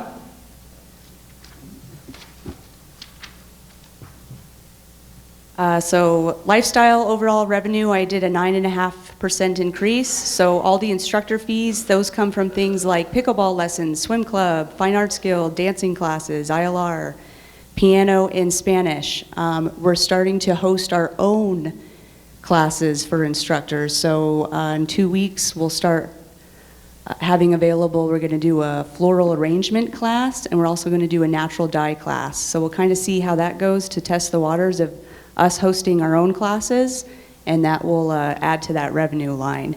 The room fees have increased, an average of about 20% for those who do pay a room charge. So the non-residents are paying more, but that's very seasonal traffic.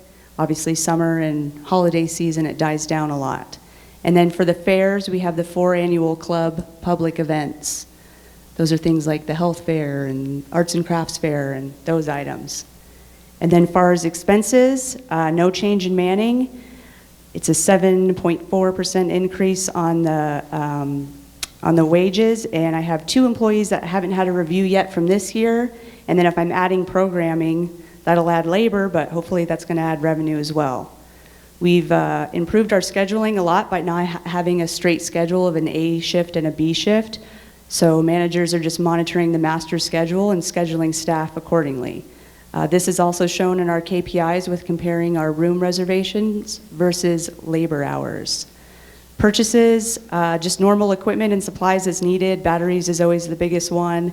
Repairs and maintenance of $400 a month in case something unexpected needs to be replaced, and a planned purchase of 1 short throw projector, 2 more microphones, one of them a lapel, and we need new easels and things like HDMI cords we go through a lot, and adapters and things like that. I did add the expense for the free movies since they are lifestyle events. The licensing is cheaper when they're free. We wouldn't sell enough tickets to make it cost effective, so that the licensing fee is dramatically cheaper when you don't charge admission to the public. That's it.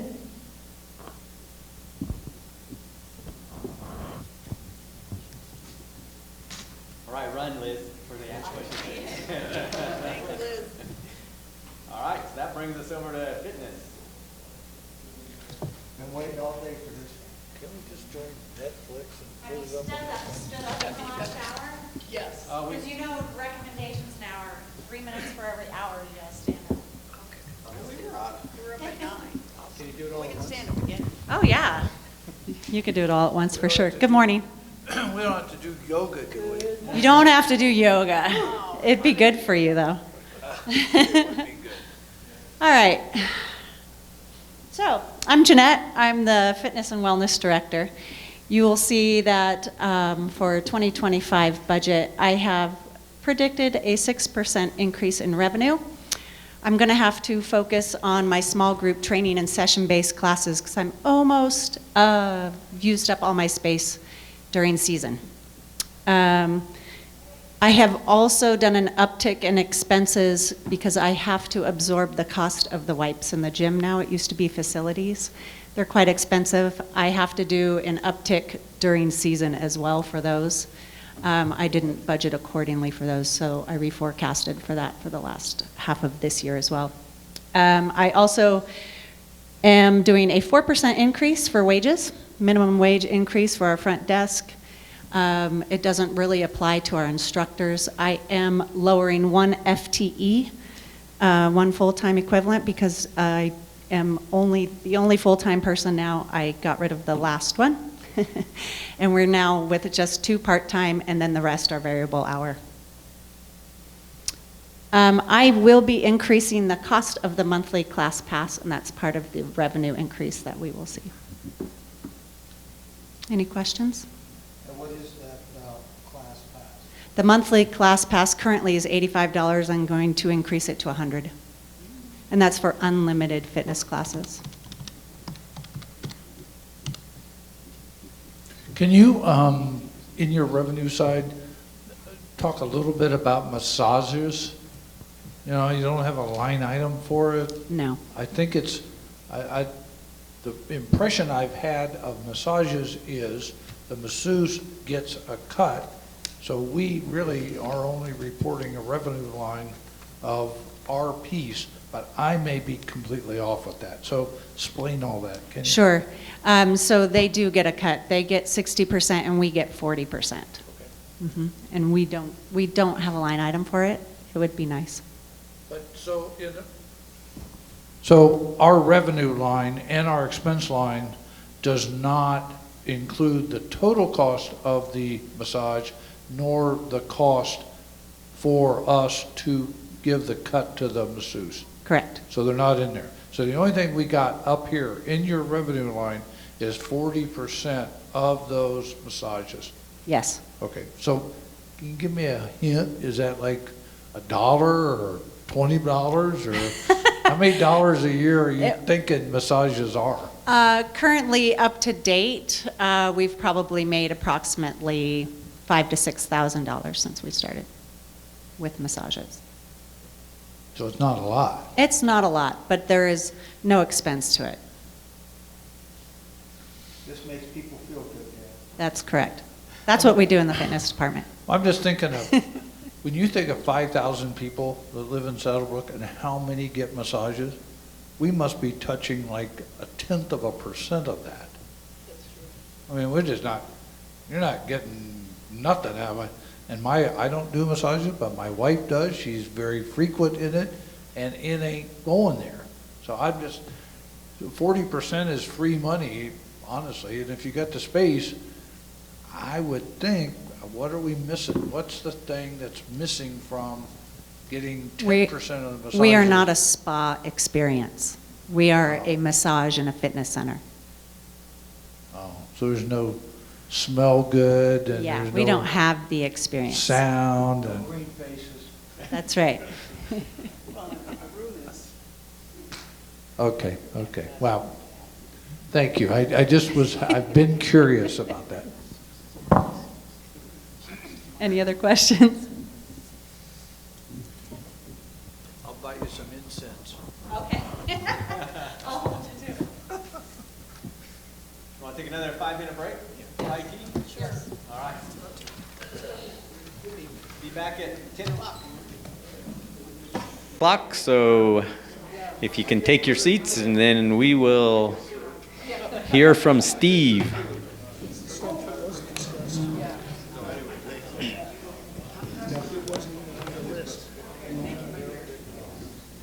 So Steve, I got a comment before you start off. So just a second.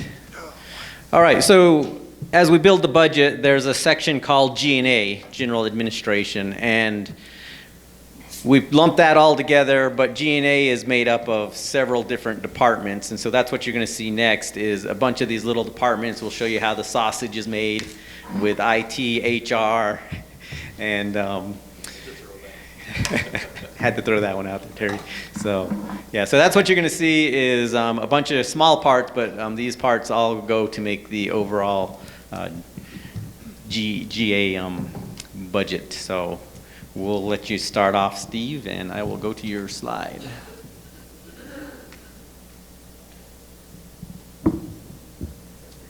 Okay, thanks. I'm Steve Hernandez, IT manager for Saddlebrook. Our IT department has 2 people, myself and Joey, who also splits time with doing our videography.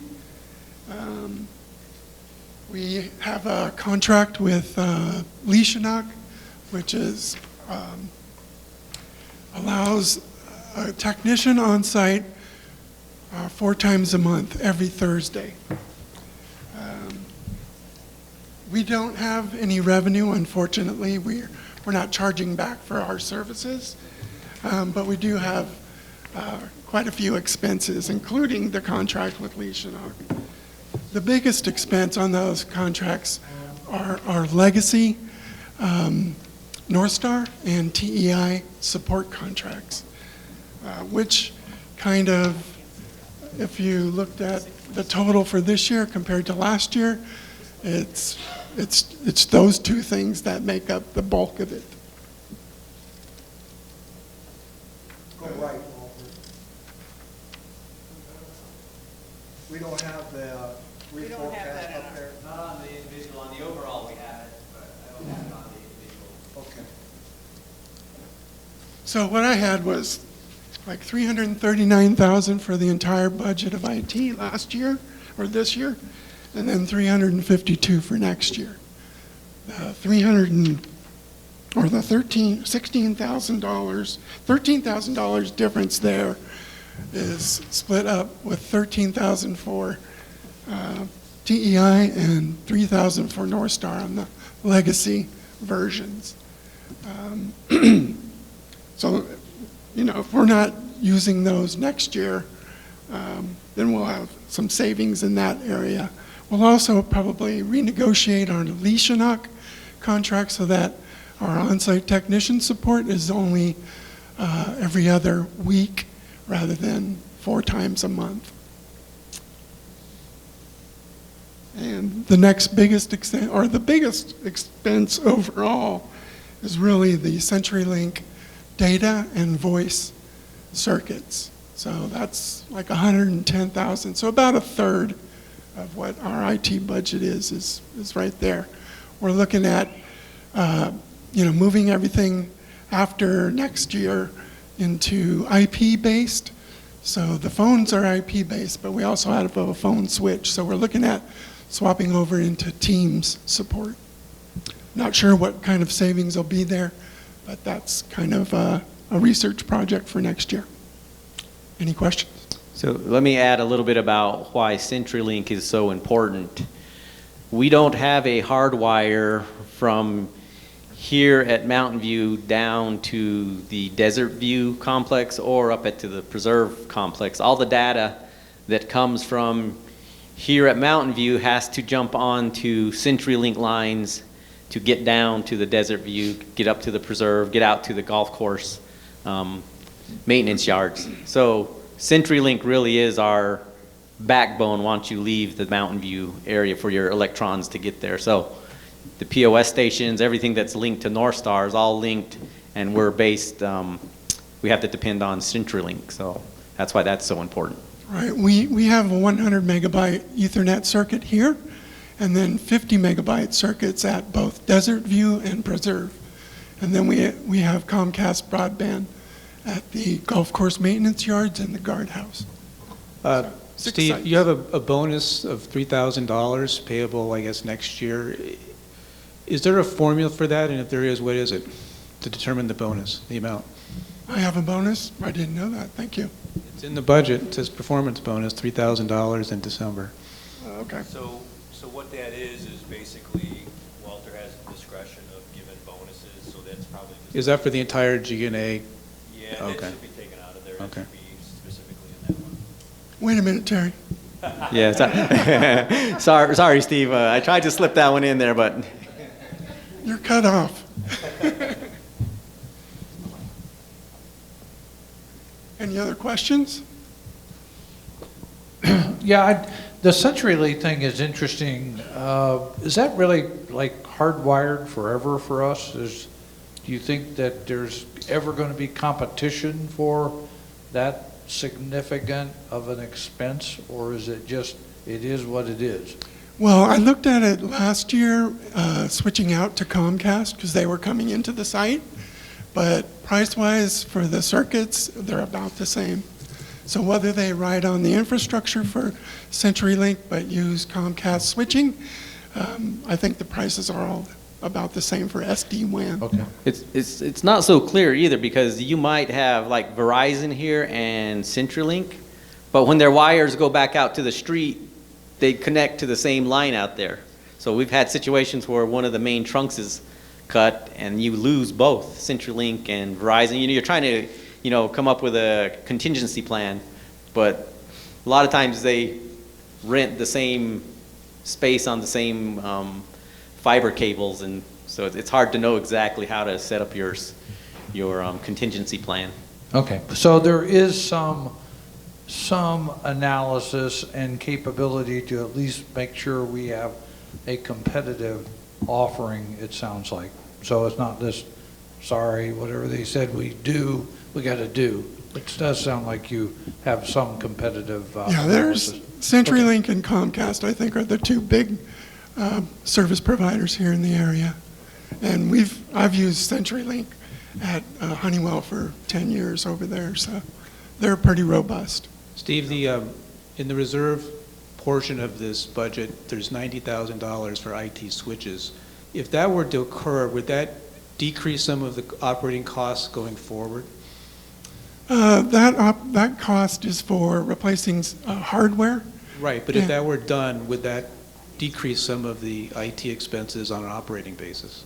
No, really. I mean, the capabilities would be to increase the bandwidth to 10 gig from 1 gig right now, but that would cost more per circuit.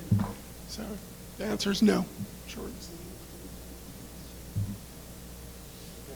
Anyone else? Thank you. Thanks, Steve. All righty, so up next is Kayleen from our HR department.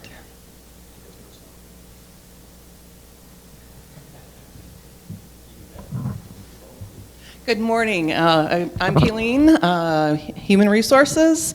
As far as my manpower, I'm a department of 1, but I say I have 189 employees. So I take care of everybody that I can.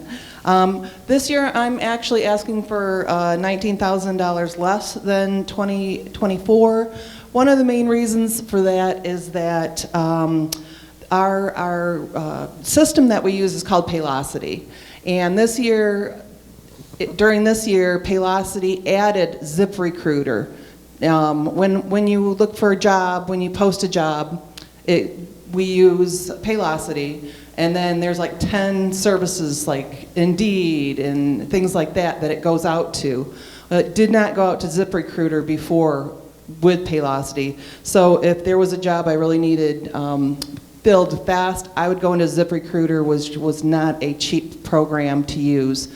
Now that is included in Paylocity, so that's going to save my department some money, which is great. So our budget, I'm asking, I don't know why that says 214. I have 187, so I don't know where the difference is there. We got to pay Steve a bonus. So. Oh, Steve. Yeah, we'll correct that then. Okay, yeah, so I'm asking for 187,000. Does anybody have any questions? I'm a pretty easy. I got one question. I want to commend you for not working for any money because the budget for payroll is 0. Yeah, thanks. But I do have a question on the Okay, so I'm going to ask for more. Yeah, what are payroll fees? Payroll fees are like your medical, so Blue Cross Blue Shield, our vision, our dental, things like that. Can I interject in that? Wouldn't that be in burden? Campbell, yes, that's in burden. Oh. Payroll fees are the fees that we pay to Task. So Task is our administrator for our benefits, basically. So that's a fee that goes in there. These fees are, the reason why it's 214 compared to, I think Kayleen said 187, the $66,000 and the $62,000 are not correct numbers. Those are going to get changed. And the reason those are being changed is it's picking up, not to get into it all, but it's picking up some bad data, so we're going to get that cleaned up. So there's payroll fees and human resources fees. Payroll fees are Paylocity fees that are paid to process the payroll. And then human resources fees are task fees, which are basically administration fees. So we'll have those two numbers cleaned up. And then the reason why we didn't put a salary in there and she's working for free is because I don't want to disclose her salary. So let me go back to that point. Are we still on track for the number you said? The 1-something-something-79 or something? Yes, 187. 187. Okay, so you do have 27,000 differential from what you have in this. Correct. Okay. Yep. The last question I have for you, Kayleen, is real simple. Do we pay Paylocity per head, or is there some other formula they use? Like you just pay them, like I got 180 people, so that's times X is the number? Is that kind of how it goes? In a way, yes, but we also pay them for, right now, the task, just so you're aware. We are switching some things to Paylocity. So if you have like our FSA, okay, which is our savings plan for health, that we now are switching over to Paylocity. So there will be a line item for that service, and that service is per employee also. So there's different services that we use Paylocity for, but it is generated on number of employees. Okay, so the reason I ask is the Troon crowd, when Ray Adams was looking at the scorecard for Troon, he had included $15,000 for their Paylocity. I don't think they use Paylocity, they use something different. But the reality was that that's really just a burden cost. We would have had that here had we had those employees. So it kind of falls into that same category. Okay, cool, So, thank you. just to clarify that a little bit, there is a standard fixed rate, and then there's a per person after that, just to clarify. Are you seeing any easing in difficulty in hiring people with the softening of the market? No, unfortunately. One of our issues, I feel, is that we don't have very many full-time positions available. And so people are looking for full-time work.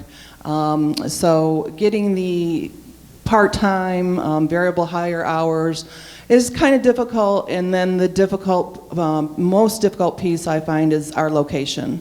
We're getting people from San Manuel, which is great, but Tucson people, you're not going to drive an hour for a part-time job that pays minimum wage. So, yeah, it is a struggle.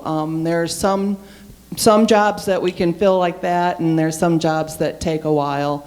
And food and beverage is crazy with the turnover because they're kids. A lot of them are young, and it's like the grass is greener on the other side. So there's turnover, too, that you have to deal with. Kayleen, I have a question about, there's 2 line items that are the same, SHRM conferences, and then 3 lines down, SHRM conferences. So I just want to know why those aren't listed the same, or maybe they're different Yeah, one conferences. is business travel. So SHRM conferences, that is business travel, and that would be hotel, things like that. Okay, all right. So See, there's, I didn't see this part first. Okay, then go back to, okay, wait a minute, maybe I've got this. Employee outings. So employee outings is when the admin, the directors, I'm sorry, we try to do something for them, an outing somewhere, a dinner, something like that. Okay, just wondered, thank you. Sure. Thank you. Can you hide columns or make the columns smaller so we can see the full size? Like the headers, like going forward? Maybe it's hard to. Just highlight the columns and hide them. That'll work in Excel.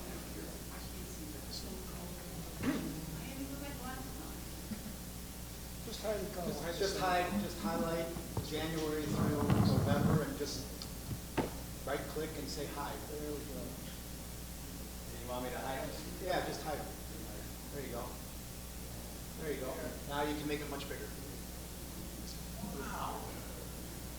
You must be a wizard. No, but I lived with Excel for 40 years. Take credit for being a wizard. I am. You get me that compliment easily. All right, get the wizard part over, wizard. Okay. Are we good? Can you hear me? Okay. So I'm Charlie. I'm going to talk about admin. And you can see the numbers up there.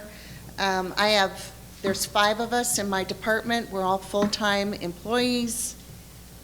Do not have any part-time right now, so that's where that stands. Pretty much status quo. I've done the typical 4% increase in budget. By looking at these, I think we would all agree if we could take a sledgehammer to the printer, we'd save some money. Not all of that is admin. I believe there's some, especially that 42,000 number. That actually is a number that's pretty on track. Right now, at the end of August, we're at about 27,000 for those printing costs. So at the end of the year, if we continue the rate we're going, we'd be at 4,500. So that's a number that is pretty accurate. Charlie, what constitutes printing besides for the record? Anything else? Just, it's all kind of dumped in there. So, it's all of these printing costs. Menus is in that number.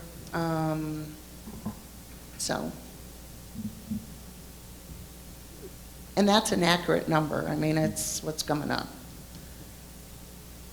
Postage, of course, we had a increase of postage this year.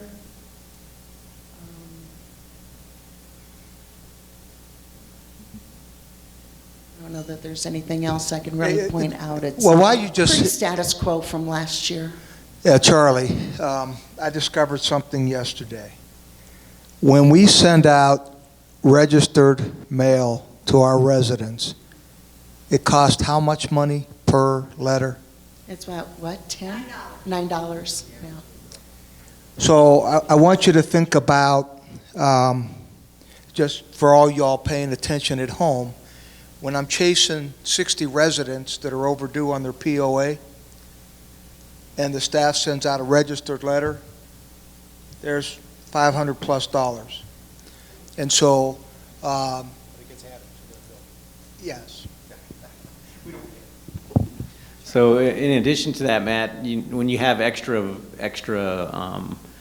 assessments, votes, whatever, and we have to send out letters or whatever to 3,000 plus houses, that all costs and adds up when you have extra ones also. Yeah. We exhausted the budget this year. Yeah, we did. Any other questions? Okay, thank you. All right, we're ahead of schedule, but marketing, are you in the house? Oh, yes, Michelle and Justin are here, so if you're ready, let's go ahead and go on into marketing.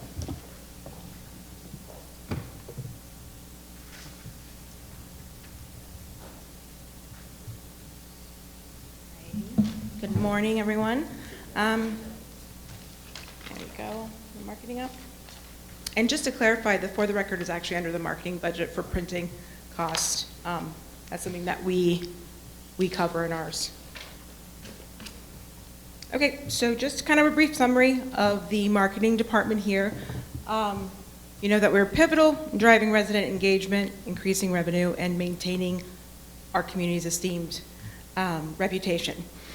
So with that in mind, we'll just kind of go over our, our manpower summary. It's a department of two, one salaried, one full-time employee that is going to stay the same. We are fortunate enough that with our hybrid arrangement, we can kind of optimize productivity and adjust availability without the need to hire additional staff. For potential revenue generation, for our department particularly, since we're technically not a revenue generating department, but we do aim to produce about $10,000 in new revenue from advertising opportunities on our community platforms, which we offer to local businesses, realtors, through targeted marketing campaigns and promotional efforts will increase resident and visitor engagement, ideally boosting revenue across all departments. And then we also have the addition of marketing efforts that are going to continue to foster partnership with realtors, providing them with advertising opportunities as well, and lead to revenue growth while ensuring that our community remains an attractive choice for prospective residents. So just kind of on the expense side of things, we anticipate a nominal increase, primarily due to higher printing costs of For the Record playbills that we do for DV PAC and some promotional materials. We'll also see a modest rise in video production costs as we expand the use of video content for events and digital promotions.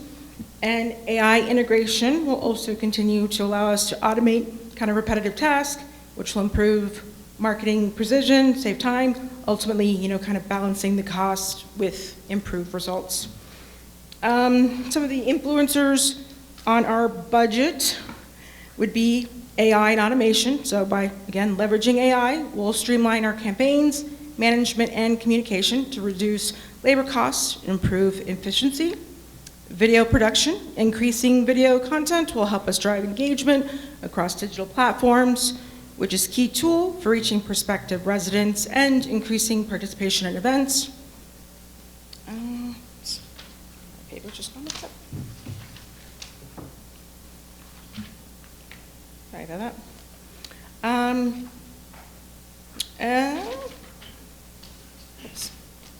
There we go. Oh, and the other key items for that are KPIs, community engagement. So with our email open rates averaging 60%, above industry average, those are things that we'll be able to use to offer more of an organic, non-paid opportunity to reach the demographic that we want to. And then as well as partnerships and sponsorships. So by partnering with local realtors, businesses, we generate additional advertising revenue and share cost. As far as how the budget is supported with our director's summary, it aligns directly with our marketing strategy.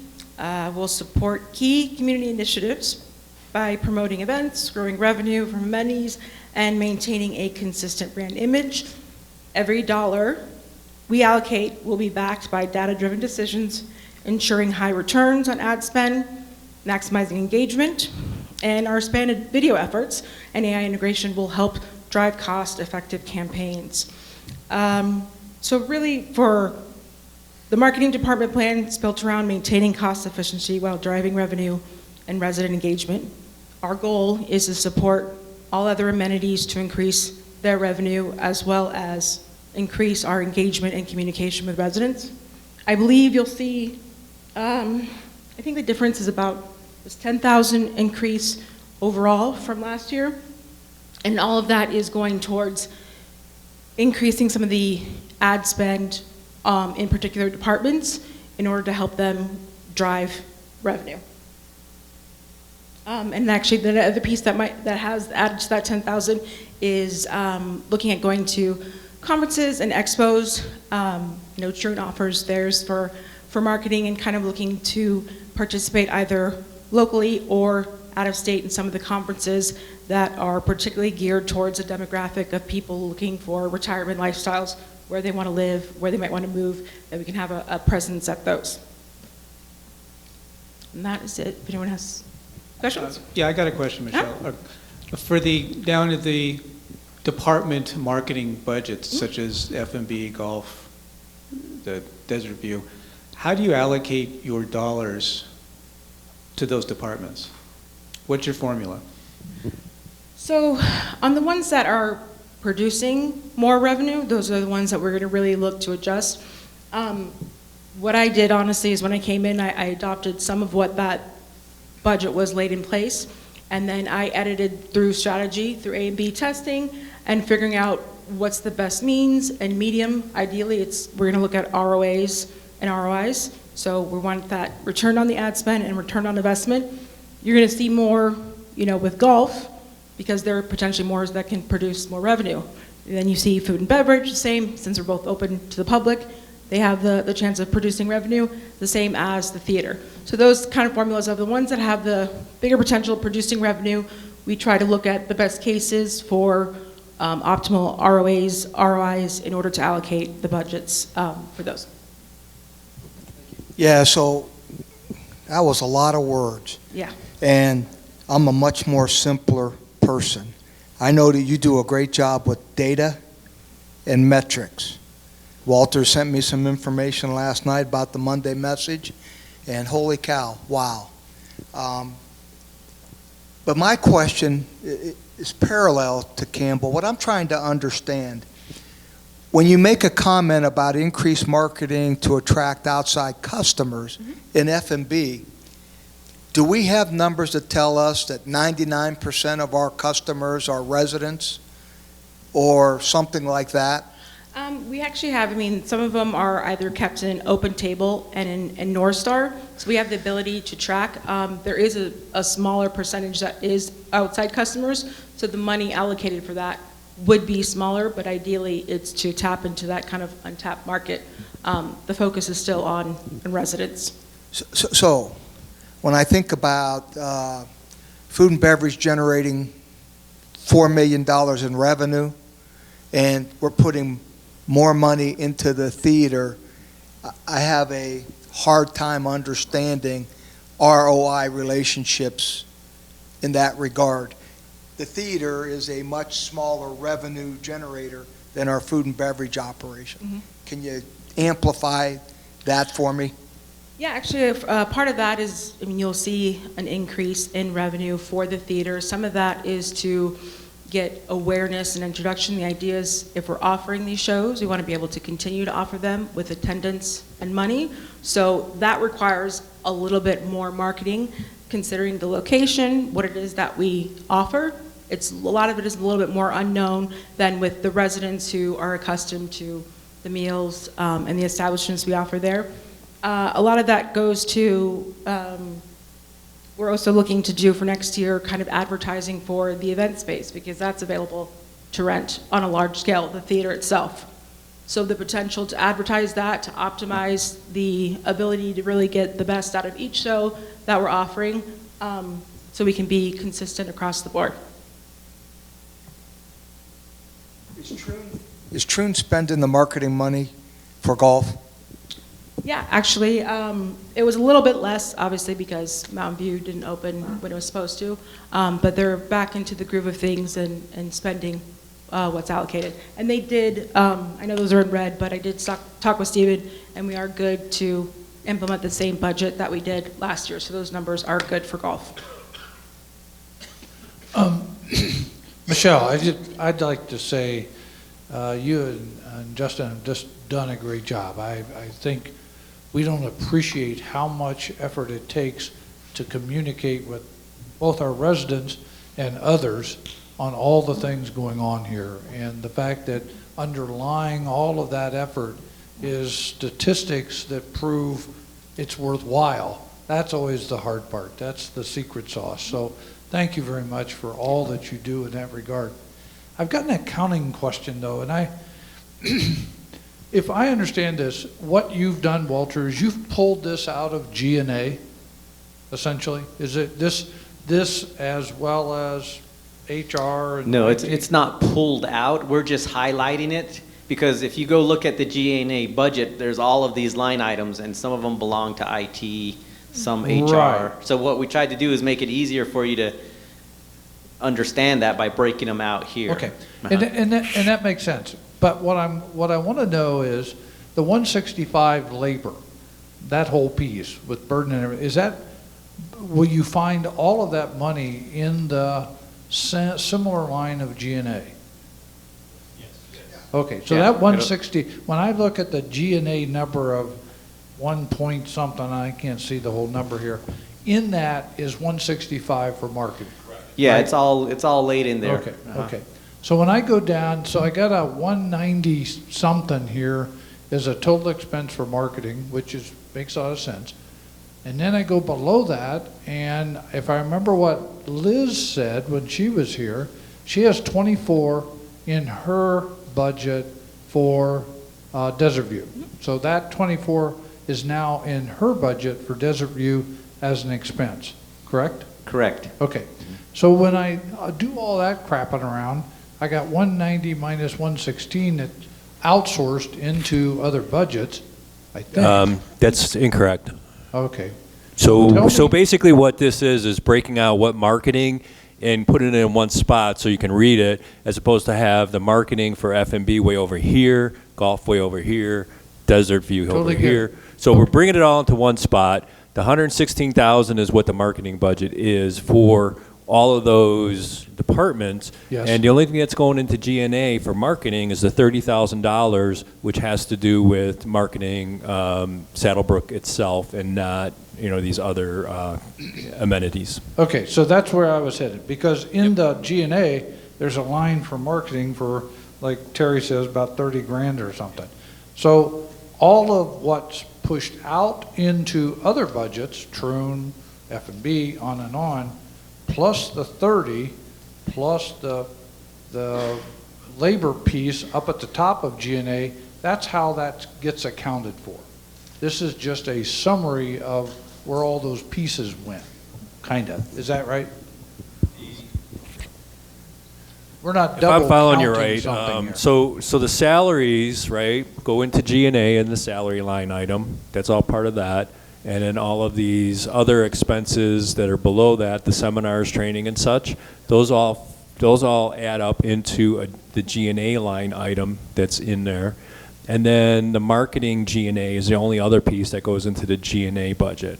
All those other items go into those respective departments. And all I'm doing here is I'm summing up and telling you that we're going to spend $116,000 on marketing. So just marketing out to the public. No, I think I get it, but tell me for sure, the 24-4, and I'll just use that as an example for Liz, the 24-4 doesn't have wages in it. Correct. It does not. That's how much we're spending for just marketing, going out and buying space on a magazine or something to that effect, and it has nothing else to do with it. So Printing Well, play you can- bills, yeah, printing playbills, things like that, all of that would be allocated. So it would be broken down into a lot of different things. Not everything is external advertising, but yes, that would be all part Walter, of go the back to general. that sheet we were on. I get it now. I get it. Well, I'm confused. I want you to look at the 2022 account number. I don't know what 2022 means. But when I go down 81, there is nothing on my G&A sheet that reflects 81.8 anything. And so That's correct. You just have to use the names on there because these are old account numbers. If you see it says 2022 account number, it hasn't been changed, so that just needs to be changed, that's all. imagine my efforts here to try to connect the dots. The numbers aren't connected. Yeah, it's just a matter of reading. It says 2022 accounts up there. So, and that's my fault. I didn't update that for this.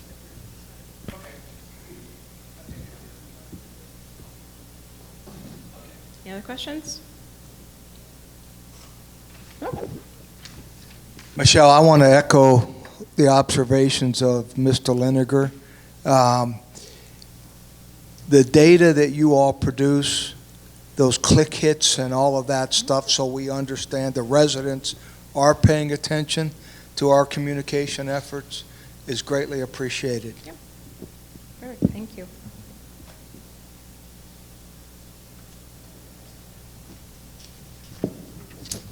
Thanks, Michelle. Now we're off to facilities. So, Bill.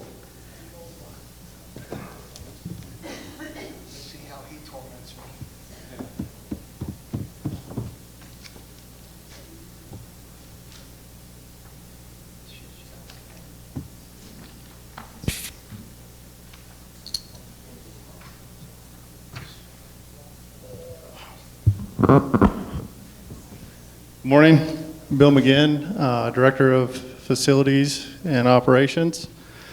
Father of two, husband of one, thank God, and all-around good guy. We've been talking a lot of numbers today. I've been sitting out there all morning listening to revenues, feeling a little bit embarrassed about my department because I know everybody looks at facilities as the bloodsucker of the budget because all we do is spend. But then I started thinking, I make this place millions of dollars every year, at least my department does, indirectly, for the giving you the facilities that you have, making sure the light's on, it's nice and cool and comfortable in here. So these are the things that facility maintenance does.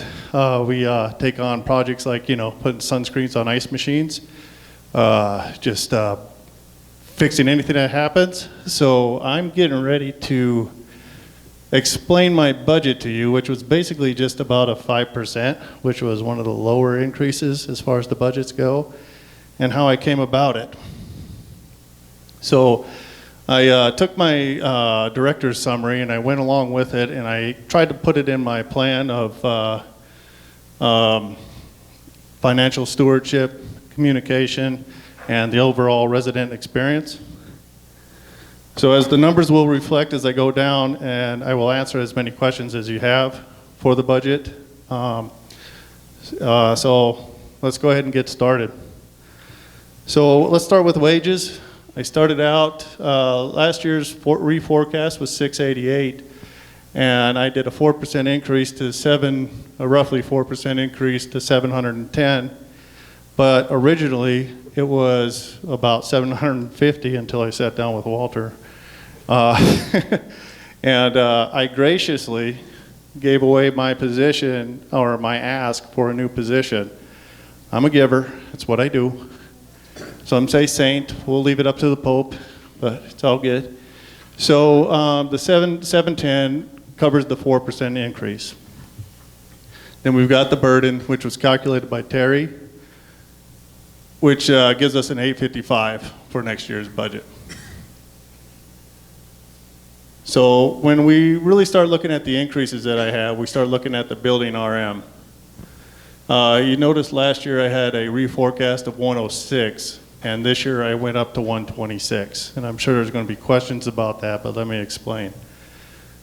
So I've been here for 4 months, and in that 4 months, I can't probably, 15 to 20 leaks that are just popping up just because of the infrastructure that we have here. Copper plumbing, bad breaks, things like that. Electrical problems, rodents eating wires. So all these little things start adding up. But what I also did was I got rid of a few line items, combined them up into my R&M so that I could use it more frequently, and it wasn't sitting down on a different line item, which I'll explain later as we go down. I got an equipment RM. Of course, that's if you want to consider our equipment is basically floor scrubbers, saws, tools of the electrical nature that we use. So the routine maintenance on those takes its toll as far as cost. So I had a $10,000 reforecast. I upped it $8,000 just because I know things are getting older, and we're probably either going to need to spend a lot more money on repair or get rid of it. So that's where you come into the equipment itself at 15.6.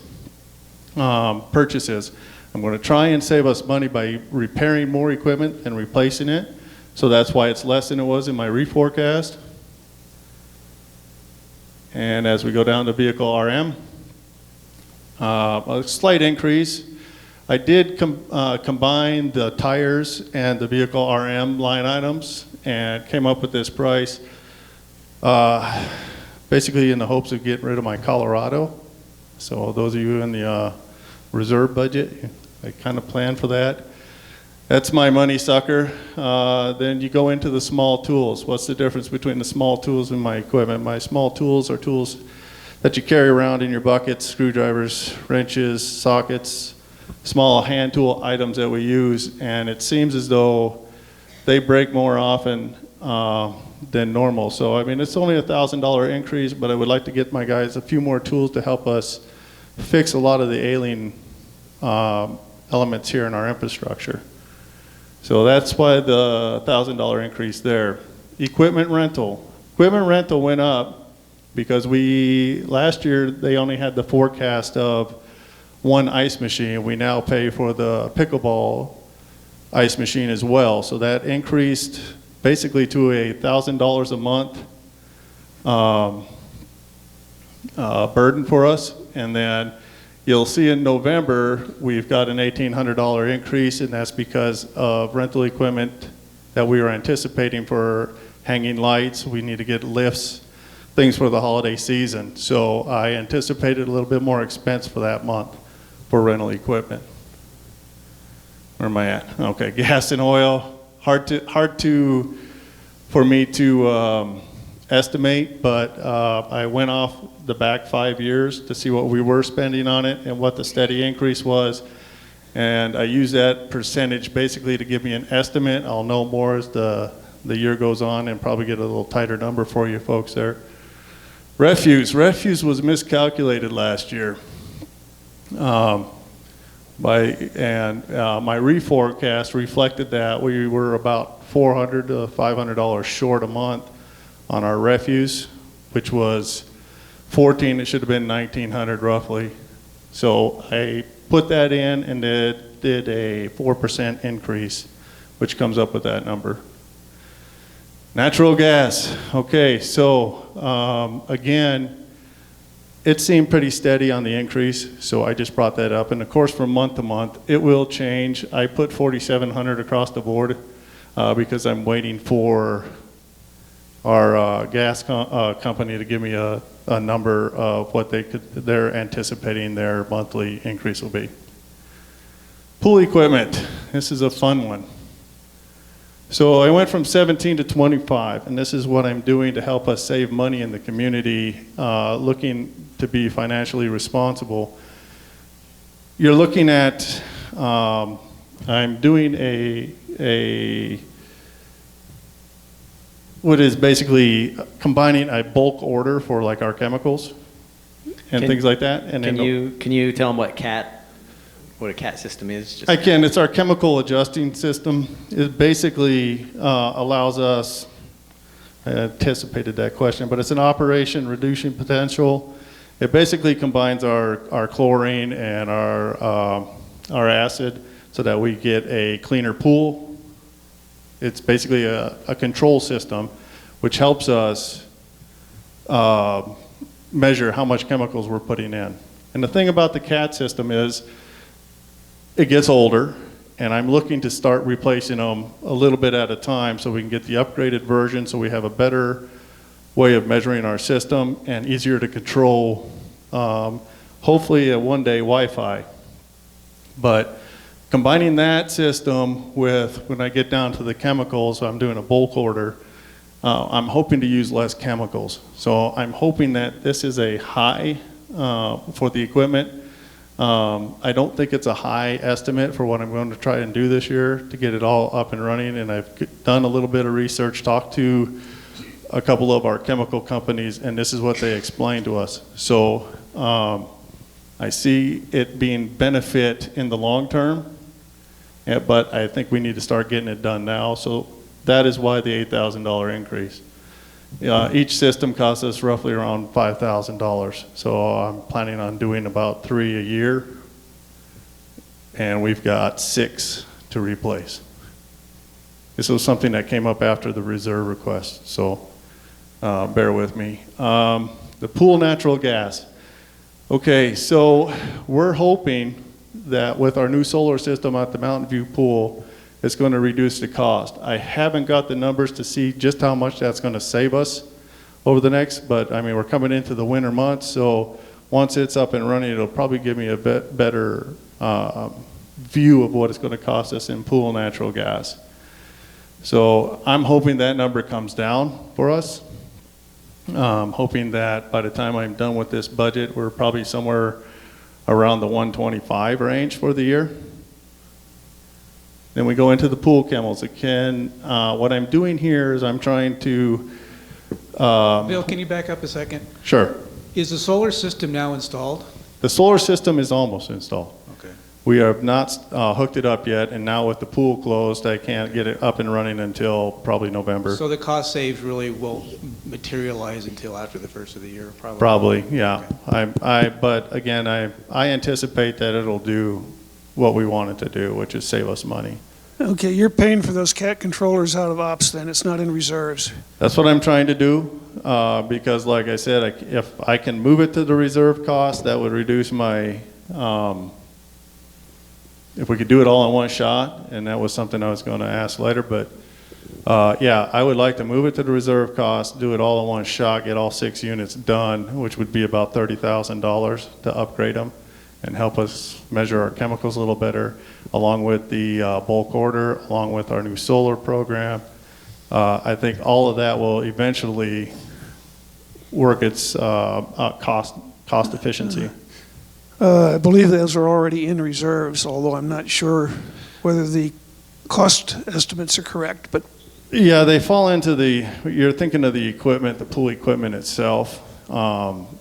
Yeah, I guess it would fall into the pool equipment. I think our thought, from what I was instructed, was we're looking more for the heaters, our filters, our pumps for the equipment in the pool.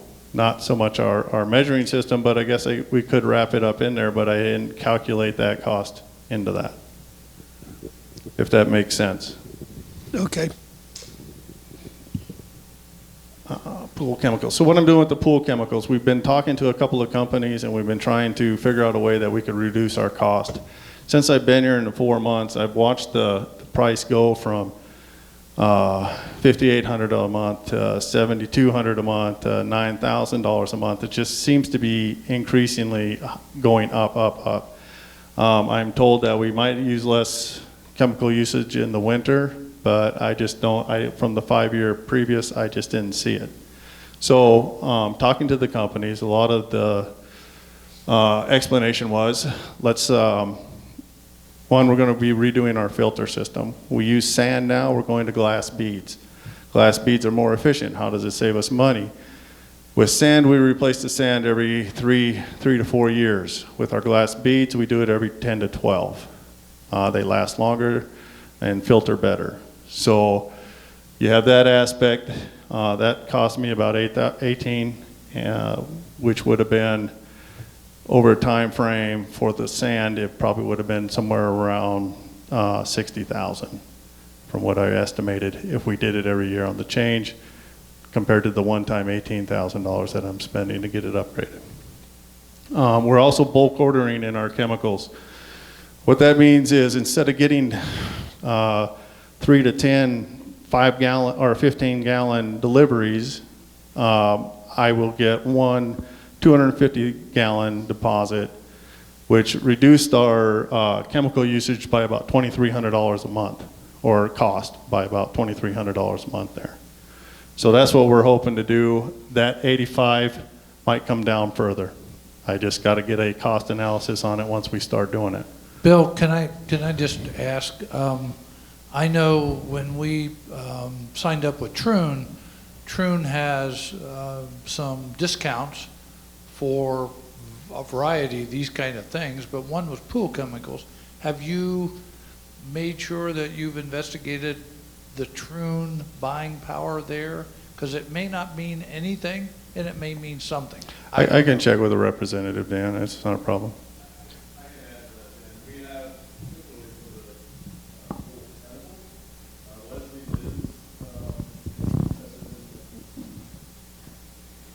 Good people at home want to hear you. Stand up, Ray. I am standing up. Thank you. So Bill probably wouldn't be familiar with the efforts that occurred early on after Troon came on board. We did go to Leslie's and get on the Troon contract for pool chemicals. The savings was not huge, but it was there. I think it was $12 a 5-gallon tub of chlorine, for example. So, you know, not insignificant. I think they cost about $100, so 10-12% savings, in particular on chlorine. Thank you, sir. So Ray, does that, or is what you're saying then, what's in Bill's number? Yes, it's already in there. So it's okay, it's rooted in that. What's not showing in there right now is the $2,300 a month savings for the bulk order. So you're looking at probably about $25,000, $28,000 worth of savings a year. Right? Does that sound right? 23? Math guys? Where am I? I can't add to that. I mean, do the math, but the bulk ordering is that's a whole different topic outside of. So the bulk or the discounting, Troon discounting is in the number.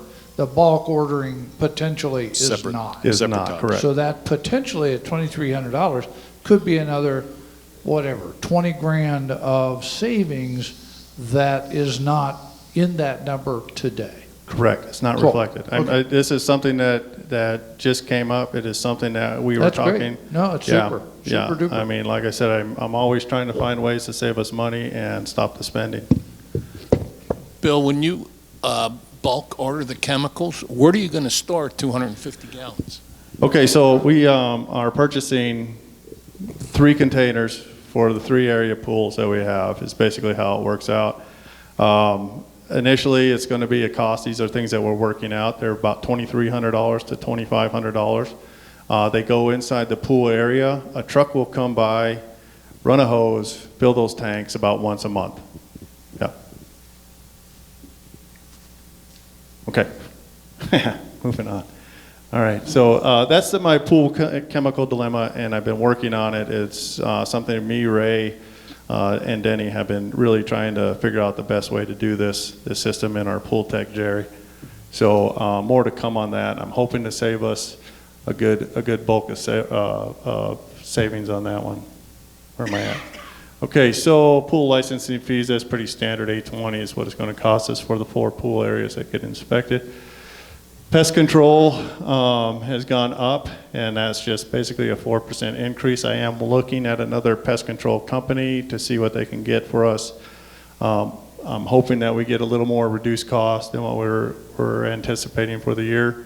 More to follow on that, but I mean, this was just from the standard contract that we had last year. I am removing plant care from my budget, and it's going to 81, Department 81, so it'll be admin expense. The cellular phone, pretty standard. It covers basically the company phone that I have and 2 others that are in my employees' hands.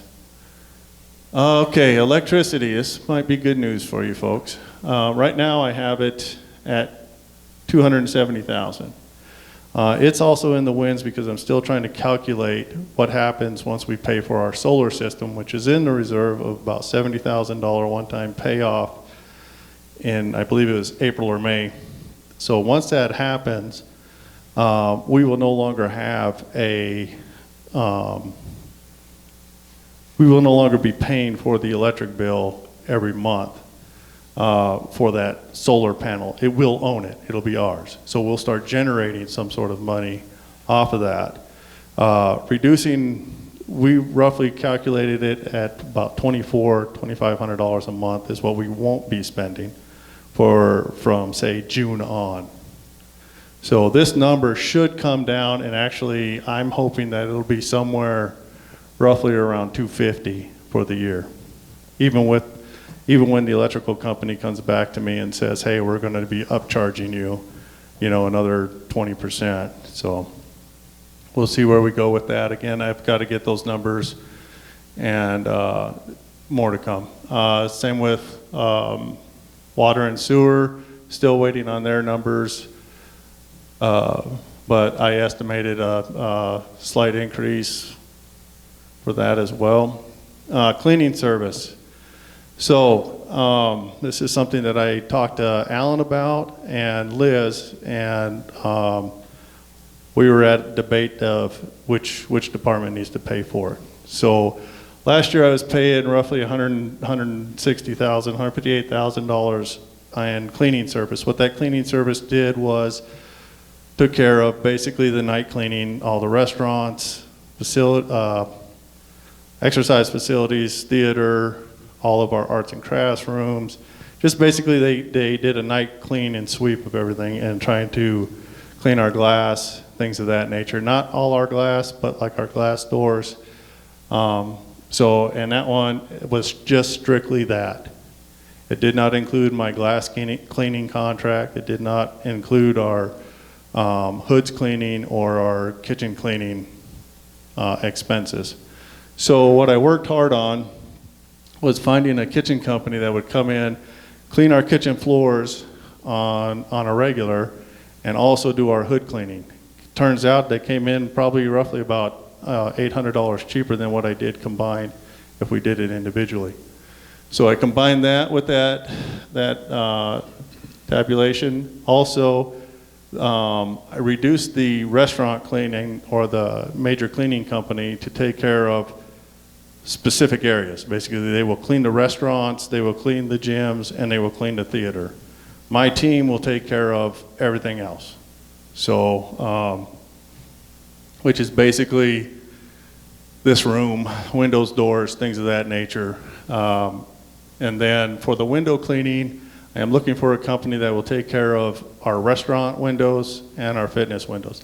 So it's a combination of 3 contracts into one. Again, it was $158,000 last year, but that was just for one company. It eases the burden on food and beverage as far as having to figure out, all they have to do is schedule it. Just let me know, I code it, and it's done. A lot of headache was going on there, and I just thought it would be the best way to do it is just take care of it and get it paid for.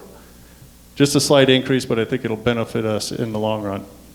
Vehicle licenses, I was hoping for a new vehicle, but like I said, I'm a giver, and I gave up the admin vehicle. So as far as I know, at least Walter told me I did. So we probably won't have a vehicle licenses fee as we have permanent plates on ours. Employee gifts and parties, once a month I'd like to throw down. So we basically, it says gift cards. It's not, it's more of a gift expense or a top employee, a thank you, things of that nature. We also, and I have expenses for something else later on down the road, but that's basically what that is. We've got office supplies we put in at 600. Basically, we do use the admin money for a lot of it, but sometimes there's something that we need in the office that might be a little bit more expensive or not available, so we get it through Amazon and get it online. Janitorial supplies. Okay, you guys know this one. Of course, what they're used for. My reforecast was $59,000, but that was because we had a $1,000 budget last year, which was very unacceptable for what our janitorial team does. So you're looking at, you know, it seems like a lot, but if you think about everything that they use, the refills in the bathrooms, the toilet paper, the hand sanitizers, the paper towels, just using the cleaning agents and everything else like that, it's coming out to about $5,500 a month right now for the time I've been here. So I don't think that's an unreasonable sell of $66,000. Safety supplies, safety first. We've got hearing protection, gloves, eyewear. Things start costing. Most of the time it's the sterile gloves that we use start adding up. I anticipated about $500 a month.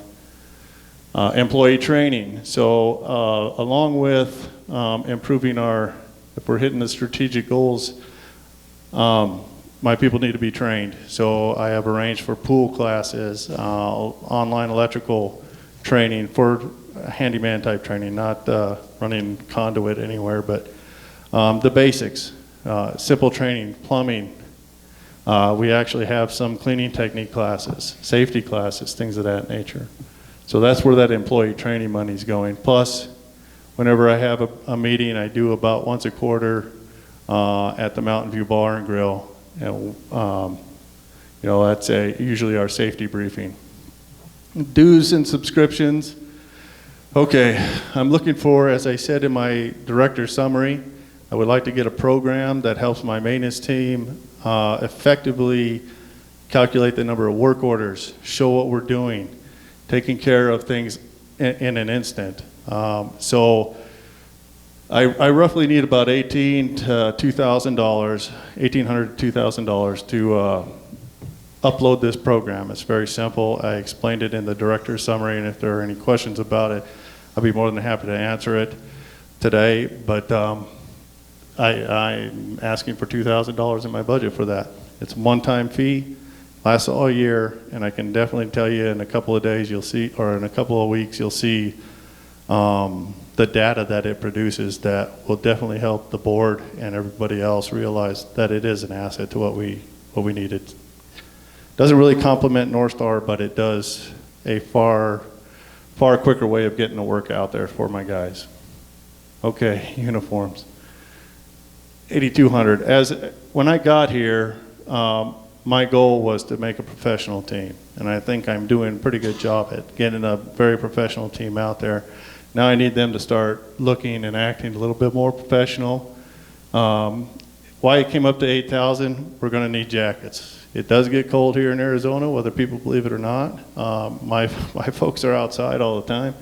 I'm looking at, the way I break it down is, basically if you're new hire, you're probably not going to get any outer, you're not going to get a jacket.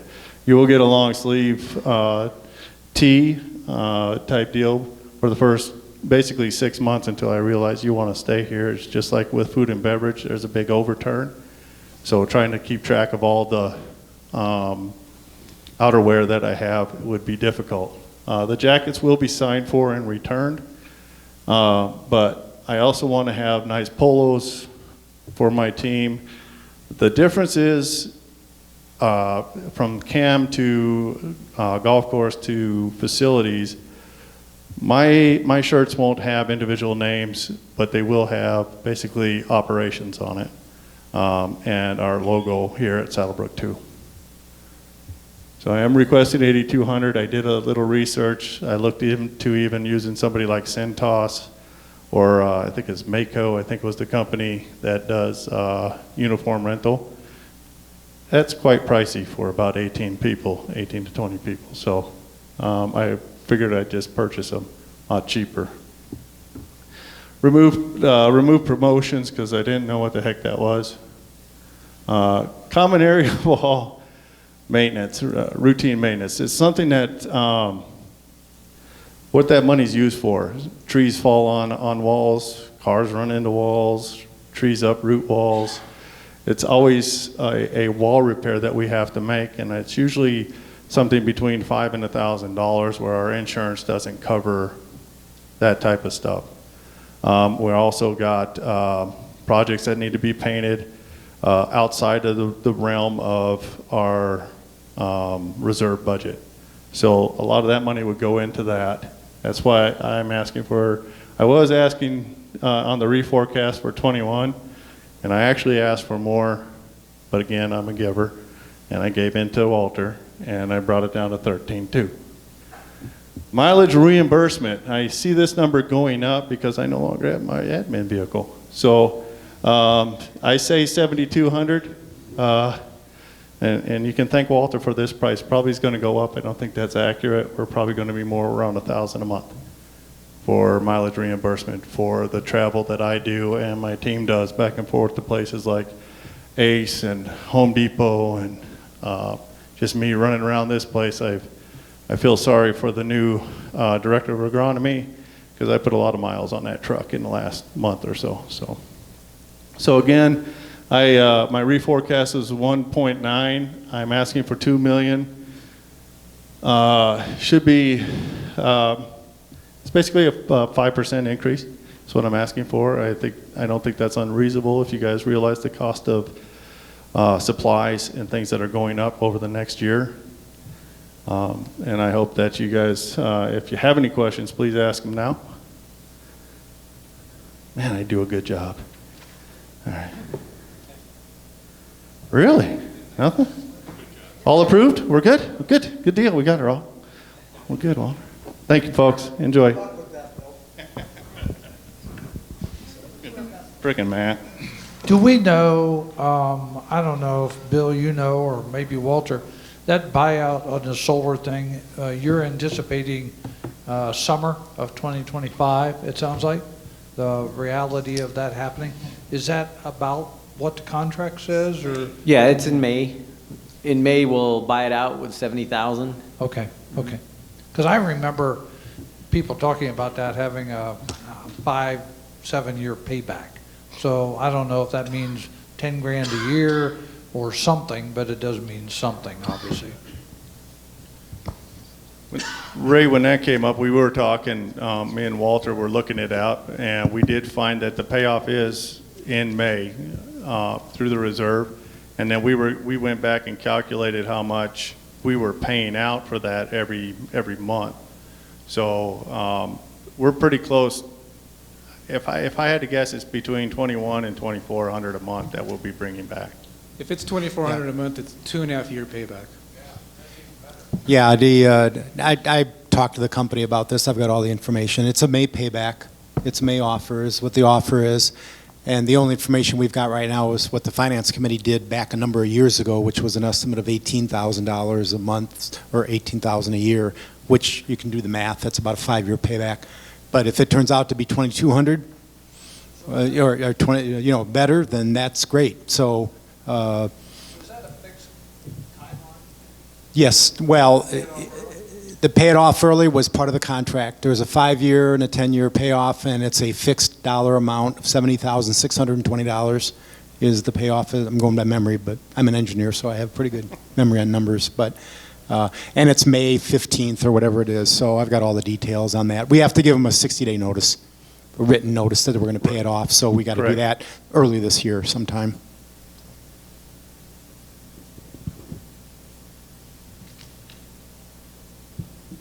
All right, Bill, thank you. Thank you for giving up all of that stuff I took from you. Thanks for You're- being the kid. You're the new guy on the block, so, you know, you got to take the hits. All righty, so our next person up is going to be Common Area. Oh, hey, let's take a break, and we'll come back in about 10 minutes.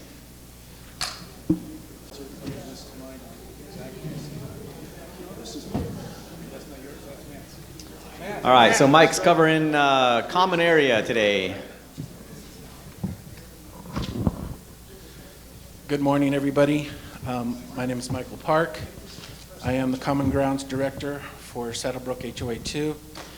And on the first note, I want to thank Matt Cambrick for telling me one day that I am playing with the big boys along with golf and restaurants. So with my No, numbers. I think I said is you're a lightning rod entity like golf and food and beverage. I can be. So, as you will know, one of the guys, when I worked for one of the people taking care of another HOA, the general manager told me, he says, you got to remember, common area is the first thing that people are going to look at and the last thing that people are going to look at. Depending on how much they're wanting to spend, that's how it's going to look. As you will notice, I went, after I had my discussion with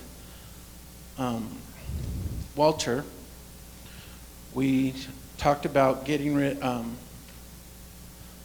when I was wanting to 6 guys, I apologize, this is the first time I'm up here trying to present this. So, starting out with director and salary wages. When we were doing our capital expenditures and all of that, I had requested for 6 guys. Talking with Walter and all that, I agreed to knock it down to just 3 guys this coming year, which will show the results of coming from 827.85 this year to 929.976 for 2025. As you will remember, last year you guys did not have a Common Grounds director for a little bit, and you did not have a full Common Grounds team last year for a long time. I am happy to say that we finally have a full team here this year. That being said, the employees that I am going after are trainable employees. They're wanting to come into the Common Grounds and learn. So those are the people that we will be training and helping become better people. My chemicals this coming year are increasing because I talked to my chemical people, and they are telling me that I am getting an increase of, I believe it's 10 to 20%. Hold on. Yes, 10 to 20% depending on what chemicals I am going to be purchasing. I will be purchasing not only just herbicides, I will be purchasing fertilizers.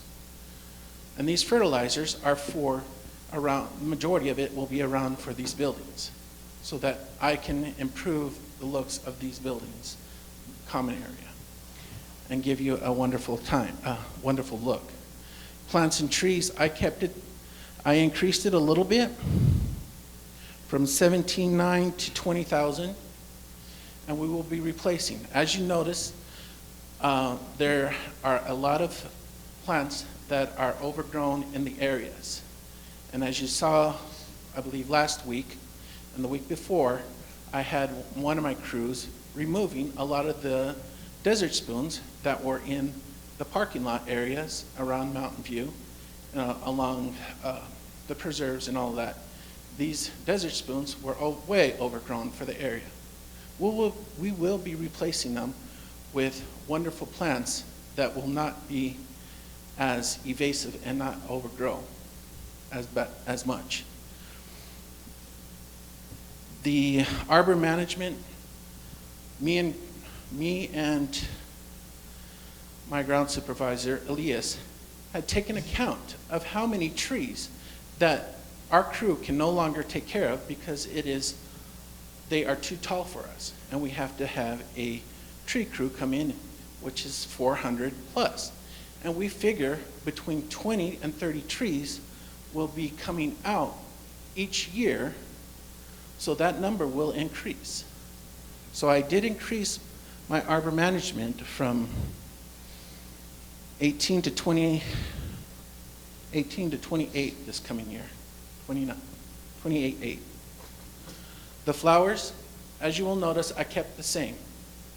I'm having a hard time keeping annual flowers because I found that the javelina and the deer love annual flowers. So what we're going to do is we're going to put more of the perennial flowers in, which will be easier to maintain, which will give us the colors that we are looking for, and we will not have to replace them as often. I left it in this year, but hopefully the following year I will be removing that item from my budget completely. And the landscaping, I increased it from 12.9 to 15.7. And the reason is I would still like to do small improvements for you guys and some of the other things as we continue to clean up the common areas. Drainage way maintenance and all that. As Art and I continue to go through all the common area from level 6 all the way down, we are continually finding drainage ways that are in need very need of repairs. And I am working on trying to create a system to repair them all. The big thing is I could probably have another whole crew of 4 and keep both crews running with all the drainage problems that we are currently in. And that goes with the erosion control. Maintenance, that is, hold on, like I said. General maintenance is, the maintenance is for our street sweeping and to clean the company, for the street sweeping company to come in and clean the streets, and then some of the maintenance of the trailers and the equipment that we have. Oh, see, irrigation. This is the water irrigation is for what water that we are using currently at all of them. I kept it right around the same. The problem is that we have in some places we have an over 20-year-old system. And I knew that coming into this. And I knew that the problems that were coming in, you will see in my irrigation system repairs, which is I believe that's 61409. I increased it a little bit. As you will notice, here at Mountain View, the grass is a little on the dry side, simply for the fact that we have another mainline crack in the system. Like I said, it's a 20-year-old system. I knew that I need to get some numbers for you guys so that we can turn around and repair that. That will be, otherwise that irrigation, our irrigation repairs will continually go up. It is time for a new system. I just didn't have the time this year to get you those numbers.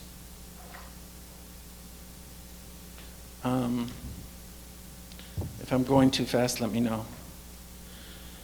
Equipment repair, maintenance, I increased it because we have some extra tractors that we have put on a lease, and some of the things that the trailers are getting outdated and are constantly needing more repair. Small tools we've increased. One of the next big item that I did was equipment rentals. Equipment rentals went from roughly 4,500 to 10,000. And the reason being is that we're wanting to find out what equipment we need So we decided that we would much prefer to rent it right now, see if it's what we can use, and then we can turn around and figure out if we can use it more often. Go ahead, Matt. I can't get off of the $55,000 line for irrigation. Is that predominantly for Mountain View, or is that for all of our facilities? That's for the preserve and here at Mountain View. I would bet, I don't know, I'll have to find out how much water we're using here and how much water we're using over at the preserves, but I can definitely find those numbers for you.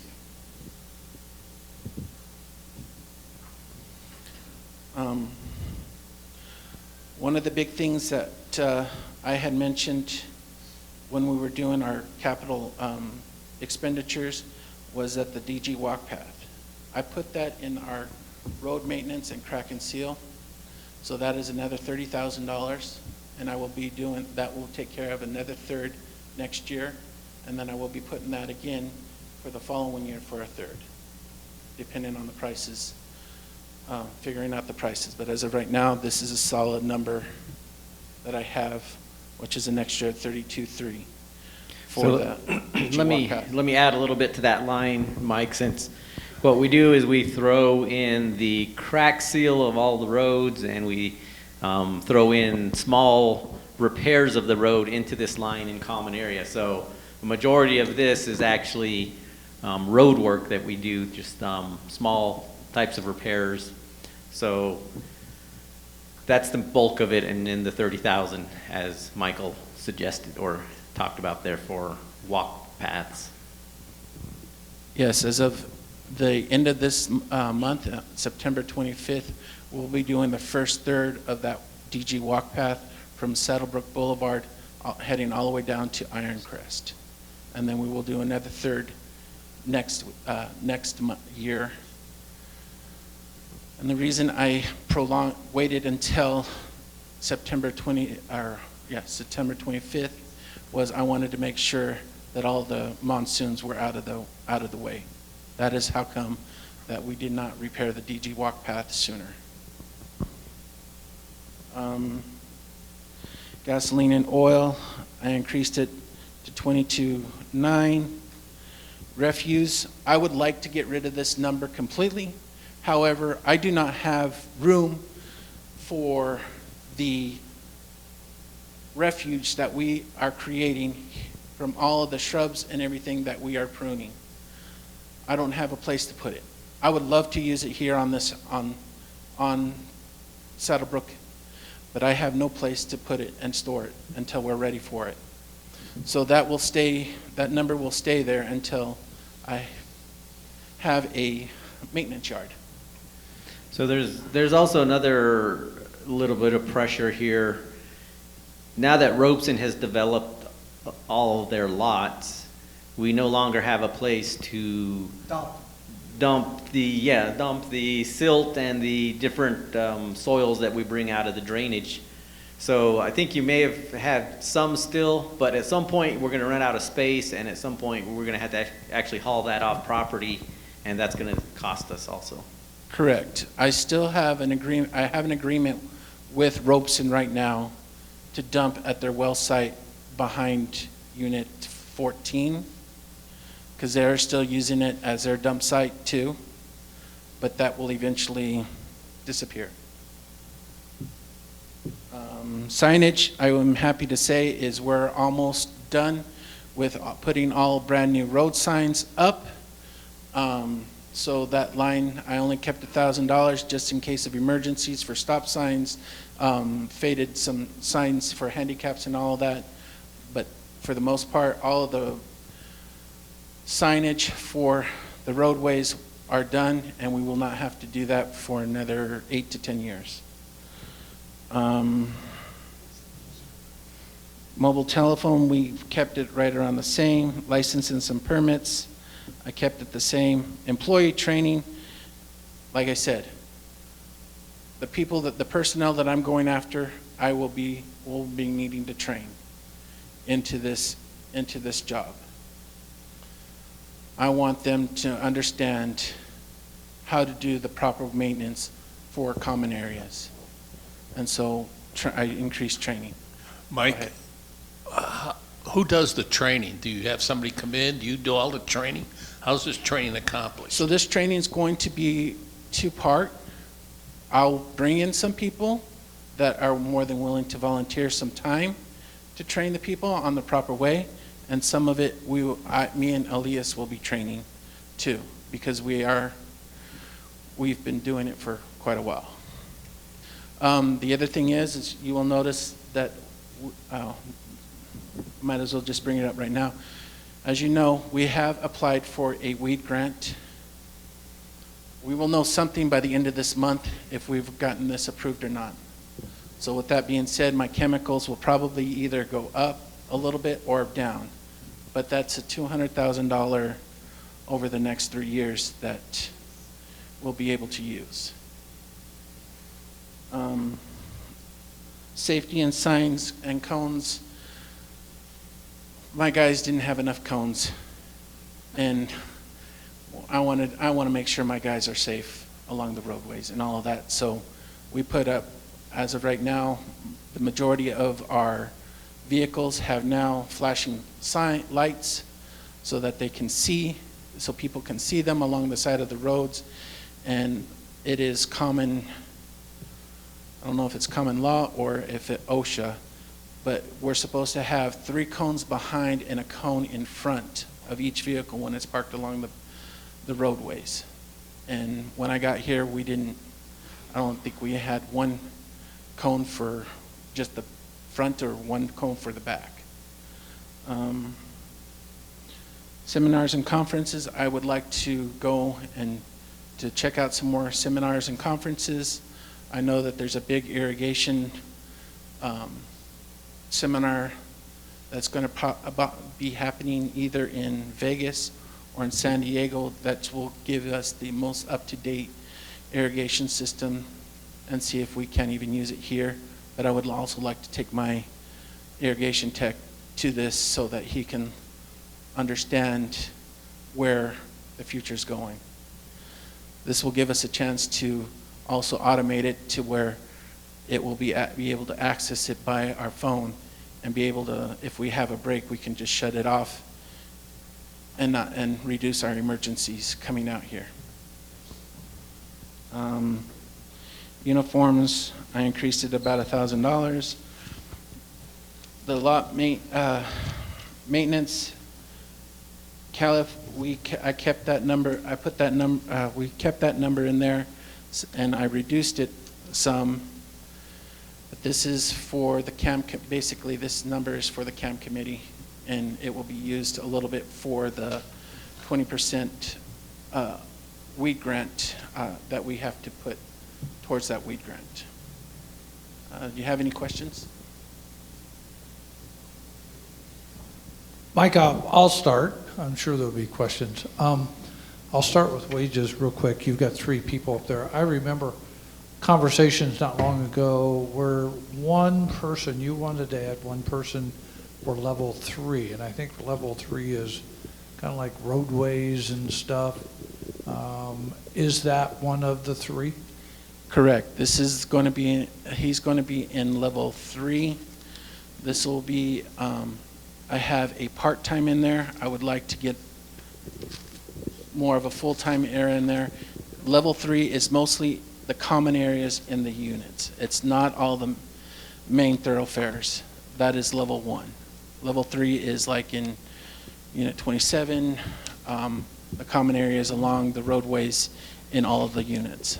Okay. And that's because you really haven't had anybody Correct. full-time for that We haven't work. had anybody in common level 3 when I even first got here. Okay. The other 2? So the other 2 were for level 5 last year, that was asked for last year. And so I will be. So yeah, let me, so when Anthony was here, the only way he was getting level 3 done is he was taking people from either the level 4 team or the drainage team. And so we need to we get a lot of complaints because that's where there's different vegetation and stuff that's dying. We don't really, get out there to pick up the dead vegetation and then to renew it. So we need someone that has actually to pay attention to this level 3 area to make this place look nicer within the units. So that's one person. And then again, when we presented the level 5 presentation, at that point we asked for 4 individuals. We were given 2 individuals, and so in order to counteract the fact that we didn't get all 4 that we asked for, Mike combined level 4 and 5 and got some efficiencies out of that. I mean, he did get efficiencies. We made some progress, but as you all know, that kind of came at the expense of level 4. So then we've had to surge this year to continue level 4 and get caught up with level 4. So those 3 individuals would help us in terms of maintaining level 3 within the units, and then also fulfilling the request we had when we first started up level 5. Got it. Hey, Mike, is there a spray, do you have a spray tech, or you getting a spray tech, or? I'm working on it. I'm trying to get my qualifying party license so that we will have a spray tech here. This is included for not having that qualifying party until I get it. I do have a lot of wants for some of my employees wanting to get their spray license, so that'll be a plus for us. So that's in process. So That's does in the that process. mean until that happens, you will still outsource Correct. the spraying work for weeds? Correct. Okay. So that's somewhere in this big thing is that outsourcing of Correct. weed control, sounds like. The last question, I know I'll get off the dime here. Erosion control. We got $21,000 for erosion control. Doesn't seem like much money, but I don't know, when you've got it in wages, erosion control may be all labor, so maybe it's already up there. I don't know what 21,000 erosion control actually buys. It doesn't buy a lot, but what it is that what it does is what we did over at behind Desert Bluff on Loma Serena. All right, it does what we did over at Mooncrest Court. Some of those areas, and but aren't yeah, those areas performed by your crew? Some of them. Okay, so I just was curious, what's in the 21? What is a bill, a check that we wrote go into that for? Is there? So that will go for straw wattles. It will go for, me and Elias were talking about it, and we were thinking about this coming year. Okay. We were going to use some, what is it? The soil stabilizer. Okay. With the wildflower seeds and all that in some areas that we can, once we get it redone, and we can throw that on there so that it stays. Makes sense. Okay, that's great. That answers my question. Because I kind of figured it was already in the wage line, which it sounds like it is, but there are accessory items that need to be bought to help reduce erosion that is in that line. Correct. Okay, cool. Thank you very much. No problem. What's the possibility, you don't have to do it now, but I would like to see a history of FTEs in that department since transition. One of the things that has happened, obviously, since transition is we have added any number of new lots of new units, and history might be a little bit useful to us. I can definitely get those numbers for you. I don't have them on. No, I didn't expect you to answer it now, Duff, just off the top of my head, if you look up here, you can see that we're going up in common area up to 24 people. When I first got here 10 years ago, we had about 15 people in that. So we've added about 5 people and, 9 people, but that's also, we've picked up 3 or 4 different units, and we picked up more. That was one of my points. Level 4 or level 5. So yeah, there's been quite an increase in demand on the common area since I've been here. So So, but yeah, we can go back and see if we can get some of those numbers. So Michael, I know you've had nice meetings with Walter, but you haven't had any with me. And so I intend to take to the board, we have to declare ourselves as it comes to common area maintenance. And we haven't done that. We haven't been fair to you or to Walter. We've thrown resources at this problem, but we didn't get the expectations piece right. And so we're going to adjust that. And part of this is, I want to address Dan's subject for a minute. Tuesday, I was chasing your team around Unit 24. I'm sure you got the report.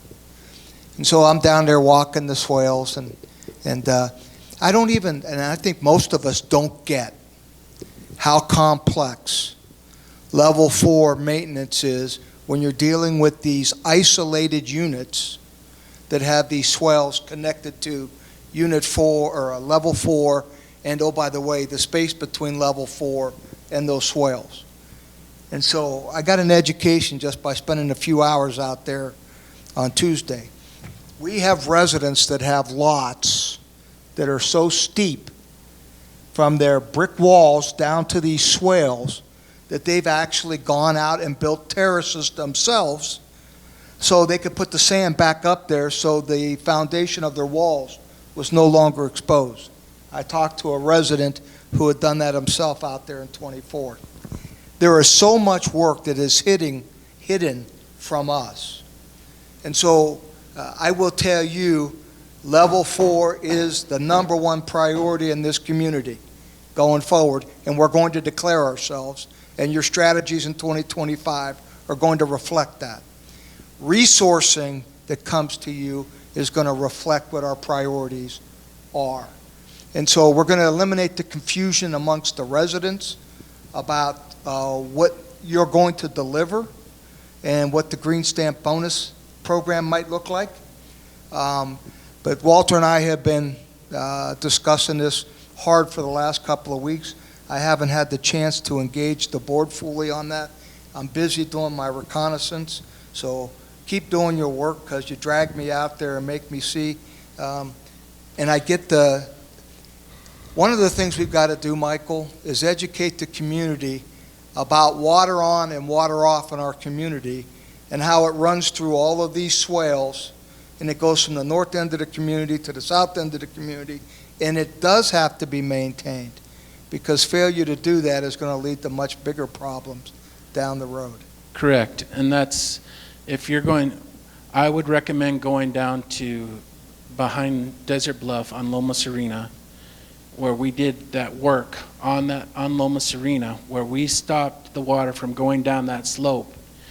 Yes, we have not repaired that slope just yet from the home to, and the ravines that are huge behind that, but we have stopped the water from going down that slope, eroding, hitting their walls, and filling up that with sediment. We've been able to redirect that water straight to the retention basins that are natural there, which helps. We also been able, as you will notice in some of the slides that I did, we did that and we created it to where we can control the velocity so we do not have that erosion. You know, Matt, to your point, in this conversation, erosion, if you think about HOA 1, Robeson put that facility in what, 1980? So 20 years ahead of when he really started doing HOA 2. They are now in the middle of some significant erosion control problems that they're correcting. They're doing the right stuff. They're doing everything. But somehow that ball of wax got pushed forward without normal maintenance, probably over time, and now they're having to pay significant money for that erosion control issues. Big deal stuff especially going under Ridgeview. I guess I don't know enough about to speak to it.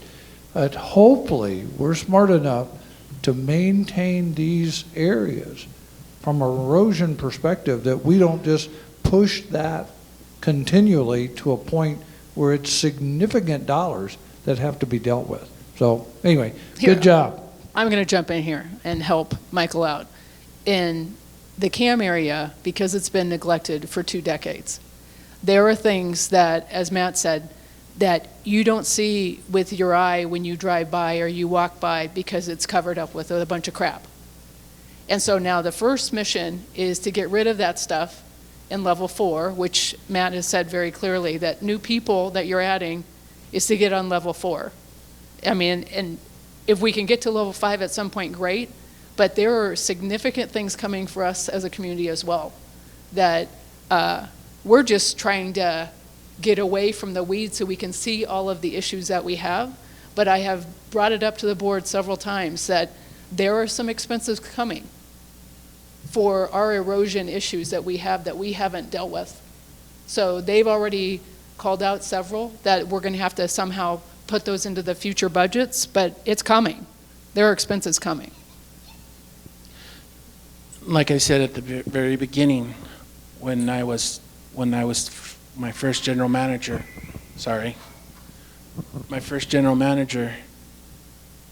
common area is the first thing that people see. And common area is the last thing that people see. I want Saddlebrook HOA2 to be the premier active adult community of Southern Arizona. And I also believe that you can not only be the award-winning Robeson or award-winning senior active, planned community and all of that you guys got awarded for. I believe that we can, if we work right, we can get awards for the common area being the most interactive, working with the native grounds around here, meaning water conservation, the beauty, everything. I truly believe that. Any more questions? Any more questions? If not, we're going to move on to patrol. Thank you. Thanks, Mike. Dale, our favorite patrol captain. Well, you know, that's why you're our favorite. I mean.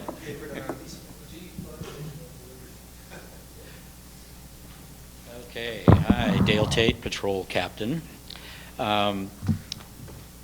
I want to just focus on a handful of the lines in our budget. You don't see the comments up there. But what I've tried to do is offset any higher expenses that I'm requesting in 2025 with trimming back some of the other categories. A total of 7 of my categories up there are actually lower in my 2025 proposed budget than in the 2024 budget. I'm also doing some comparison to both this year and next year budgets and also our reforecast. The main thing is, clearly you can see our 65 plus or minus % of our budget is payroll. And since the inception of HOA2, patrol has been basically a minimum wage job. Now we don't have direct law enforcement here in Saddlebrook. We have Pinal County Sheriff that will come when we call them, but they don't patrol our streets.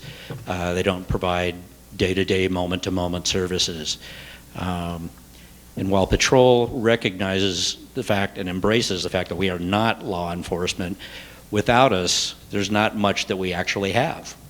So particularly things like on our private roads, Pinal County Sheriff isn't going to be sitting out there with a radar gun or watching intersections or enforcing any of the rules and regs of the HOA. So patrol is definitely a much needed resource. And while we are not law enforcement, we are also not mall cops. And I'd like to make the argument that it has become more than a minimum wage job.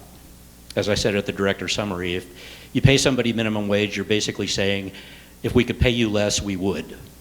And I think that we have grown in what we provide, in the services we provide, in our responses, and our focus on safety and customer service of the community to be more than a minimum wage job. Also, as Kayleen pointed out earlier, recruiting is a huge problem for us. Not only our remote location, much of our labor pool actually comes from within the community, so they're retired people. But in the recent years, we have actually had to start spreading out our recruiting to the larger labor pool in the area, including San Manuel, Oracle, Oro Valley, and even parts of Tucson. And when you combine, as Kayleen said, the low wages with the location, and also in our case, the unusual hours in many cases, since we are a 24-hour operation, it becomes not a very popular job to apply for up here. So, and honestly, and being very frank, we have had to settle in order to keep the 24 hours a day, 7 days a week, 365 days a year covered with people that are who we could find to fill a spot rather than being somebody who's really qualified to do the job. And as a resident here, that doesn't make me feel very good, right? I think we all want to make sure that our community is as safe and secure as possible with people who are thoughtful, can use their head on the job, be interactive with other people in a kind, compassionate, but firm way. And that's getting harder and harder to find. So I'm proposing that when the minimum wage, I think it's pretty well confirmed, Kayleen, that we're going up to $15 first of the year. Oh, okay, so she says either $14.85 or $15 first of January. I'm proposing, and I used the $15 because it seems like it's maybe heading that direction, as the new minimum wage. I'm proposing that the starting rate for new officers be $1 more than that per hour, $16 an hour. And that existing officers that have been here for a little while also get that $1 an hour bump to avoid wage compression. The good news in all that, even though it seems like, I mean, obviously everybody's concerned about labor costs, but because we're such a small portion of the overall budget, only about 3%, it's a pretty small dollar number. My estimate would be that it's a total change of $12,234 for the year, so about $1,000 a month, to give that little bump to show, you know, increase in respect and that we value the job that Patrol does. That ends up being a 5.3% change over the 2024 budget. And because half of this year we did not have a patrol sergeant, which is a little higher pay rate and benefits, so the 2024 reforecast is skewed downwards because of that missing position. So the percentage or the dollar change between the 2024 forecast and the 2025 budget is $21,000, but again, that's due to a lower 2024 than should have been.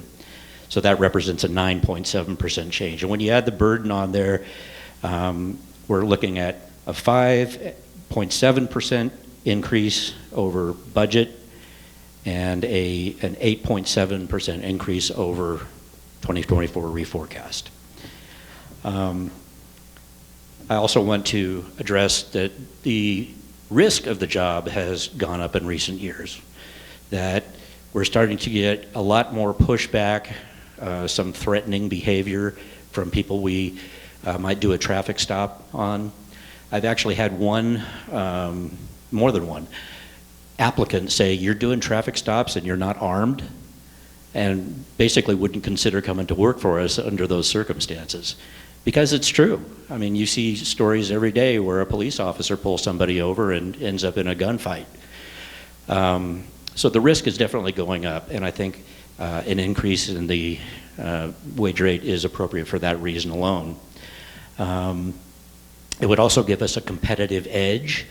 Our most direct competition is HOA 1, who still pays minimum wage. So whenever we've got a job opening and they do also, this would give us something of an edge over them. And realize too that private security, if we were to go down that road, are paying, their pay rate is between $20 and $25 an hour plus markup, burden, et cetera.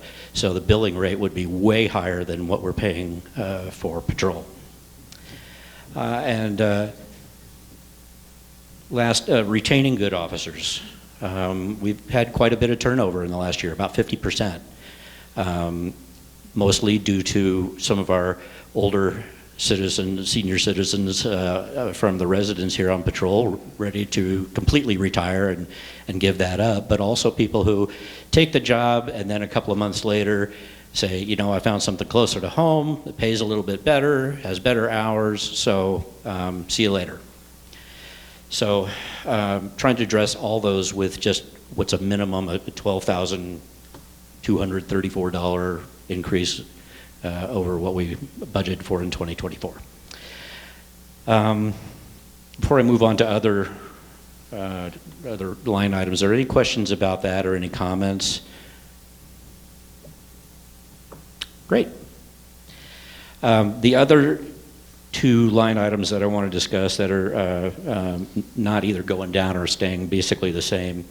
Under equipment R&M, which is the top line there in the non-payroll expenses, I wanted to try and add a little bit of security and visibility to vehicles that are driving after dark, and do something that HOA 1 has been doing for some time, which is put a solar-powered light fixture on the top of street signs, not all street signs, but on our primary fairways, drive lanes, they said, which is about 32 locations that are solar-powered, and they light up the street signs.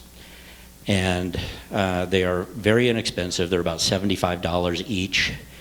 I would take advantage of St. Bill's generosity and giving to do the installation of those throughout our community. So, and it's a one-time cost. We'd replace them as needed out of operating expenses, but I think that would help a lot of people who are driving in our dark sky community at night to be able to see where they're going, at least on like Mountain View, Clubhouse,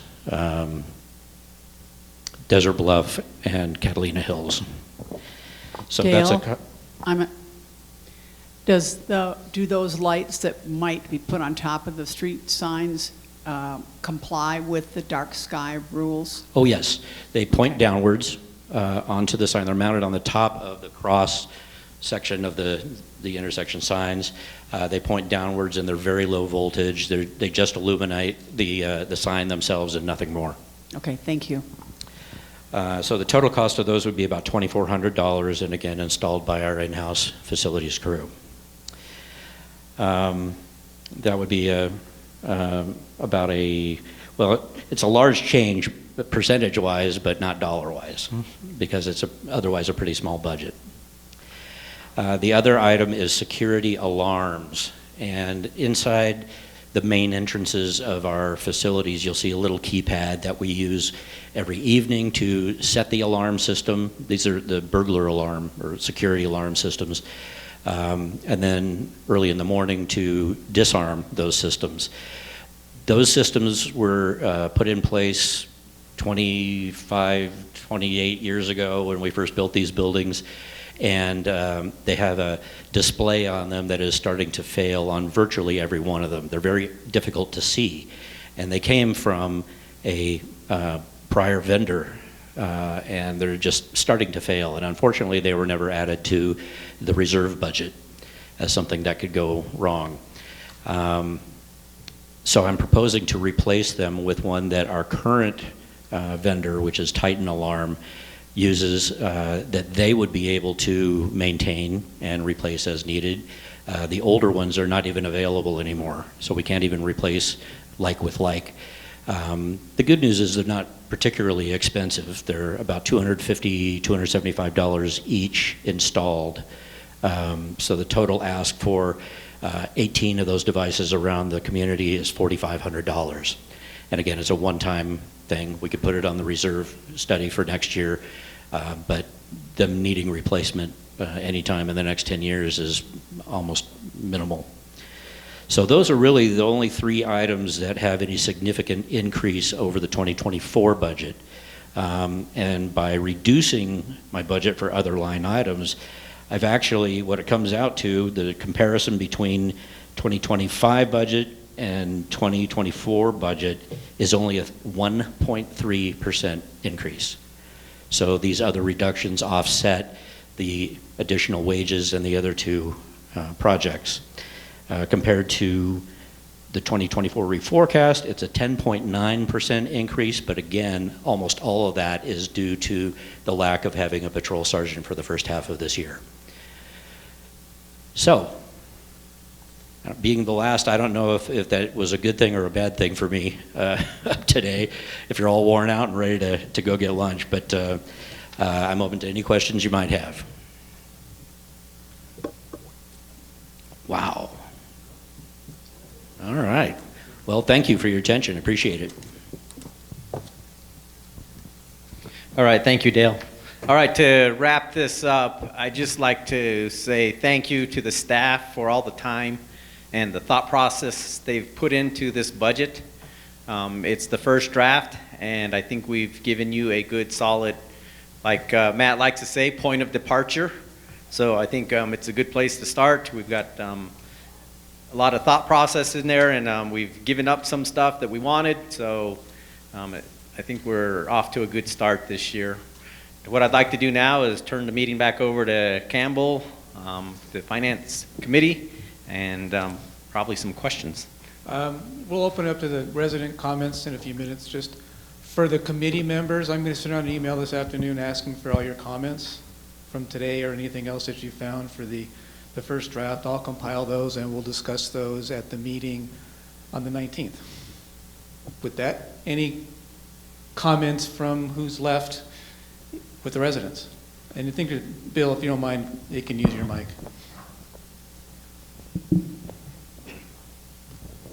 A couple of questions about golf, which we kind of went through very quickly. Wages, 24 budget, 25 budget have gone up $93,000. I assume that's because we're adding another head pro. Is that correct? Okay, we don't seem to have an answer to that one. Well, we're not adding a head pro. We did add a director of golf. We've always had a head pro. We're adding one salaried person. That's right. All right. That is going to significantly add to the subsidy. It'll be a large portion of the subsidy of $400 and some thousand. We appear to have under budgeted Troon. We budgeted $135K. We paid Troon $174,000 in 2023 and $198 reforecast this year. So we've automatically created a problem there. That is line item .72006. Question on real estate. We call it a golf expense, roughly $165,000 a year for taxes. A portion of that, as I've been told, is for taxes on the water we use. We budgeted less water usage, so there ought to be less tax usage, I think. Is that true? That may be true. We didn't go that far into detail with it as far as figuring out what the CAGR was, and we just basically took a number from 2024 and increased it to 2025. Okay, can you tell me what portion of the $164,000 is real estate and what portion is water? Not off the top of my head, I can't, but we can get that. Okay, can do another that. question. Is it realistic that the real estate portion of the taxes be considered part of the golf cost? Because we own the property, whether it's a golf course or a walking trail or a swamp or a desert. But somehow it gets to be part of the golf cost that we talk about every year when we talk subsidy. Do you have any idea what portion of that 164K is real estate only? Can we get that answer before the budget's finalized? Please? The last question, and this is my not understanding the budgetary rules. We use crack seal road repair as an expense item for CAM, but we do cart path repair as a capital item for the golf courses. Somehow that doesn't register with me. Why is that? Actually, the cart path repair are in the reserves. There is no capital expense for the cart paths for the golf courses. Oh, okay, so it's in the reserves, but it's an expense. Yeah, it's a reserve expense, just like maintaining everything okay, else. Got it. That's all I've got. Thank you. Janine Grippo, Unit 49, Lot 109. I just need some help reconciling in the 2024 reforecast when Matt presented that to us. The bottom line subsidy was about $5.3 million. I know you talked about going back and trying to figure out how to reduce expenses in the second half of the year. Wait a second. No, I never briefed a subsidy of $5.3 million. I never briefed a loss of $5.3 million. I briefed a loss of $500,000. Okay, then I'm reading the numbers wrong on the report. My problem is I'm trying to reconcile that to what is the 2025 ops budget draft 1. So I'm trying to look at the 2024 reforecast column, and there's no data for Mountain View Golf or Preserve Golf. And then there's just some discrepancies. I'm just wondering if we have tweaked the 2024 reforecast since that meeting on things like, if I look at CAM landscaping 64.61305, it has a little yellow mark. I'm just trying to figure out your process. The little yellow mark in that number, does that mean you've tweaked that reforecast since it was presented? All right, so I wouldn't pay attention to those numbers, but the colors, yellow, I don't think that has anything to do to highlight anything. That's kind of more internal stuff that we're doing. Yeah, the color is just to point out that it's a higher number than what we expected. But yeah, so back to the number you're talking about that Matt briefed was $506,000 or so negative. Later on, we found that we had missed another 100,000 somewhere. So I think in the end, Terry, we ended up publishing just over 6,000, a subsidy of 600,000. Okay, so what my final question is, what is the revised bottom line subsidy on the 2024 forecast, reforecast? We got to get our terminology right. It's not a subsidy. It's an operating loss of the operating fund. Operating loss before. Walter, can you put that up? So the truth moves here every day, Janine. Put up the summary. Okay, if you don't believe me, try sit in my seat. The $100,000 he just told you about was made evident to Walter after I briefed the community at the board meeting. What Walter has, you asked about tweaks. Walter's busy tweaking. Well, I talked to him about that. Because I'm twisting Walter pretty good here about we got to drive that number down. Okay. And so part go of to that budget? is part of what we're doing with the CAM strategy to rake up another $140,000 and reduce it. Nobody in this room can give you an answer other than it's going to be lower than that $600,000 number. Okay. And then on the, another question on the reserve. at the July budget request meeting, and thank you, Campbell, you gave me, you told me that the CapEx is included in the reserve, with the reserve.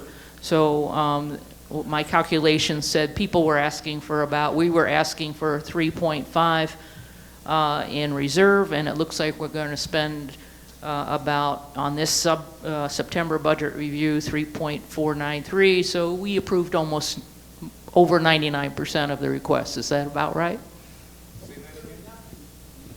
Yeah, well, first of all, nothing is actually approved. Okay, this but is the first draft. That's what's in these numbers. Yeah. Okay. But if you look at the details of it, there's a lot of things that were moved out. There's other things that had to be moved in. The number ended up to be about the same. Yeah. But it doesn't mean that everything that was in there that was requested is exactly still in there. So you have to map it back. You have to map it back. I mean, this is a work that's going to continue for the next number of months until we get to the final number. But the number that we're at right now is very, very close to the original number that was first talked about as the request number. And so, I can't say that every line item is exactly the same as what it was. Okay, It's and then- back and forth. Okay, I understand that. Capital improvement, it looks like we approved, or we have in here to approve the cornhole and and it was the extra machine at the fitness center. That is true. That are not leases. Those are the only two things that are not leases. Yeah, that is true. Both of those things up to this point have been planned to go ahead and be in the budget. Okay. Whether they'll stay or not, we don't know. But as of right now, they are being supported and they are in the draft number 1 budget. That's true. All right, thank you. So Janine, if you look at the screen here, here's the number that we ended up with. Here's this is the reforecast, so 614,000. So that's the number that you're looking for in the reforecast. And the other thing I want to mention, and from the other gentleman, investments directly relate to returns. Okay, so we are spending more money in golf than we have by adding people that are going to create more income for us. So the thing you have to remember is the overall subsidy in golf is projected to be lower than it's probably ever been. Okay, so you are going to spend more money for people, but if you look at the income number for golf that's proposed or projected, it's significantly higher. So again, as with all businesses, you have to spend money to make money. And so, yeah. Okay, so you understand. We've never had any kind of an operating period, I don't think, for an extended period of time with 2 good golf courses, good at being a relative term, with full advantage of the Troon relationship, and without having a base, we're adding $93,000. That's all I'm pointing out. And I'm a golfer. I listen to this crap every year about the subsidy we have to put into golf. That's why I asked the tax question and the water question. I just hate to see us pumping another 93 grand into that without having had a base. I don't. Yeah, I understand what you're saying. You all make the decision, not me. Yeah, no, I understand. Golf is something that's, as you know, just like food and beverage, has been focused on very heavily. We have a significant improvement in all those departments that's projected, and certainly the benefits of having Troon are very evident as far as what they're planning. You can see they're planning on some very significant changes, which they know from experience from 800 golf courses are things that we probably should have done. So time will tell, but I think the good news is that we're definitely moving in the right direction. I think we're all really excited about seeing what happens. Like you say, we haven't, we had golf course closed 2 years in a row, much longer than it should have been. Okay, well, that's the reality. Whether we like it or not, that's the reality. And before that, we didn't have Troon or anybody really helping us. So we're kind of starting with a new page here, but I think it's definitely the right direction. And again, to just try to make sure that we control, I don't try to use the term subsidy, it's net cost. Okay, golf, like food and beverage, is one of the few things that contributes a lot of money to offset their cost. most of these other departments have no income, as it was pointed out. So that's, they're all subsidies. You know, CAM is a subsidy, everything is a subsidy. So anyway. Let me, I'm not going to have any hair left here. I only got 3 more months to go. Chuck, the truth is, we're on the road to discovery. Let me finish. We're on the road to discovery. What we've discovered was the legacy process related to golf operations that we inherited and maintained after transition was flawed. And we're only now becoming educated as to just how flawed it was. And I can't apologize for the past. I'm trying to help, along with these other 6 board members, to put us on a path for more success moving to the future. We're convinced that what we've been through in the budget process, Dan and I and Mark have worked hard with Troon here over the last several months, but we've never seen analytics like we're being gifted with right now on how to produce a plan, but more importantly, how to execute a plan to effectively produce results, the kind of outcomes we're looking for. Troon helped us with the budget last year. That was Seth Chury, who was bought by Troon from Invited, who didn't have any of the benefits of what the Senior Vice President for Operations has brought to us. So I agree with you. We're operating on a level of faith right now. The Troon is truly going to turn our ship into a much more successful direction. Next year, you can look me in the eye and we'll look at the results together. The other thing I want to remind everybody is that the board hasn't even chatted about this. So it's draft 1. So Mark, I'm going to take the word that you said we support this out of your mouth, because there's some things in this I will not support. Just because it's on the piece of paper and just because it made the cut from the Finance Committee doesn't mean that the board's going to support it. So nothing has been approved. Nothing. Yeah, the only point I was making was a specific question about the reserves, okay? And because the reserves have been vetted, the draft number 1 reserves and capital spending have been vetted by the board up to this point. Doesn't mean it's going to stay exactly the way it is, but those 2 things actually have been worked on the last couple months based on the presentations that were done by the staff. The operating budget, this is the first time we've seen it, okay? So we've... What Mark's trying to say to you, this very complex deal, you got to work through all of the pieces and parts, and that's why yesterday Miss Denise Anthony was shoving Mark around after the golf meetings. I said, wait a minute, you got to let us look at all the pieces and parts, and then let us figure out what levers we're going to pull and how we're going to shove things around so we can meet reasonable expectations with the residents in the community. But you got to have all the pieces, and this will be the first time. So yes, Mark says we vetted it. We didn't have the benefit of any of this, okay? So when Sean says there are things that I may not be supporting going forward, I promise you there are things that will not be supported that are on a piece of paper right now. So we just got to work through this process.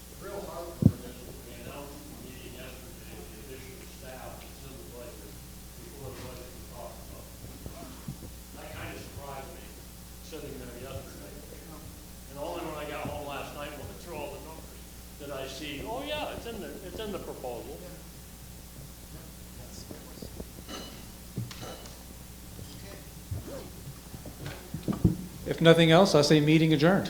Thank you all for staying the 4.5 hours.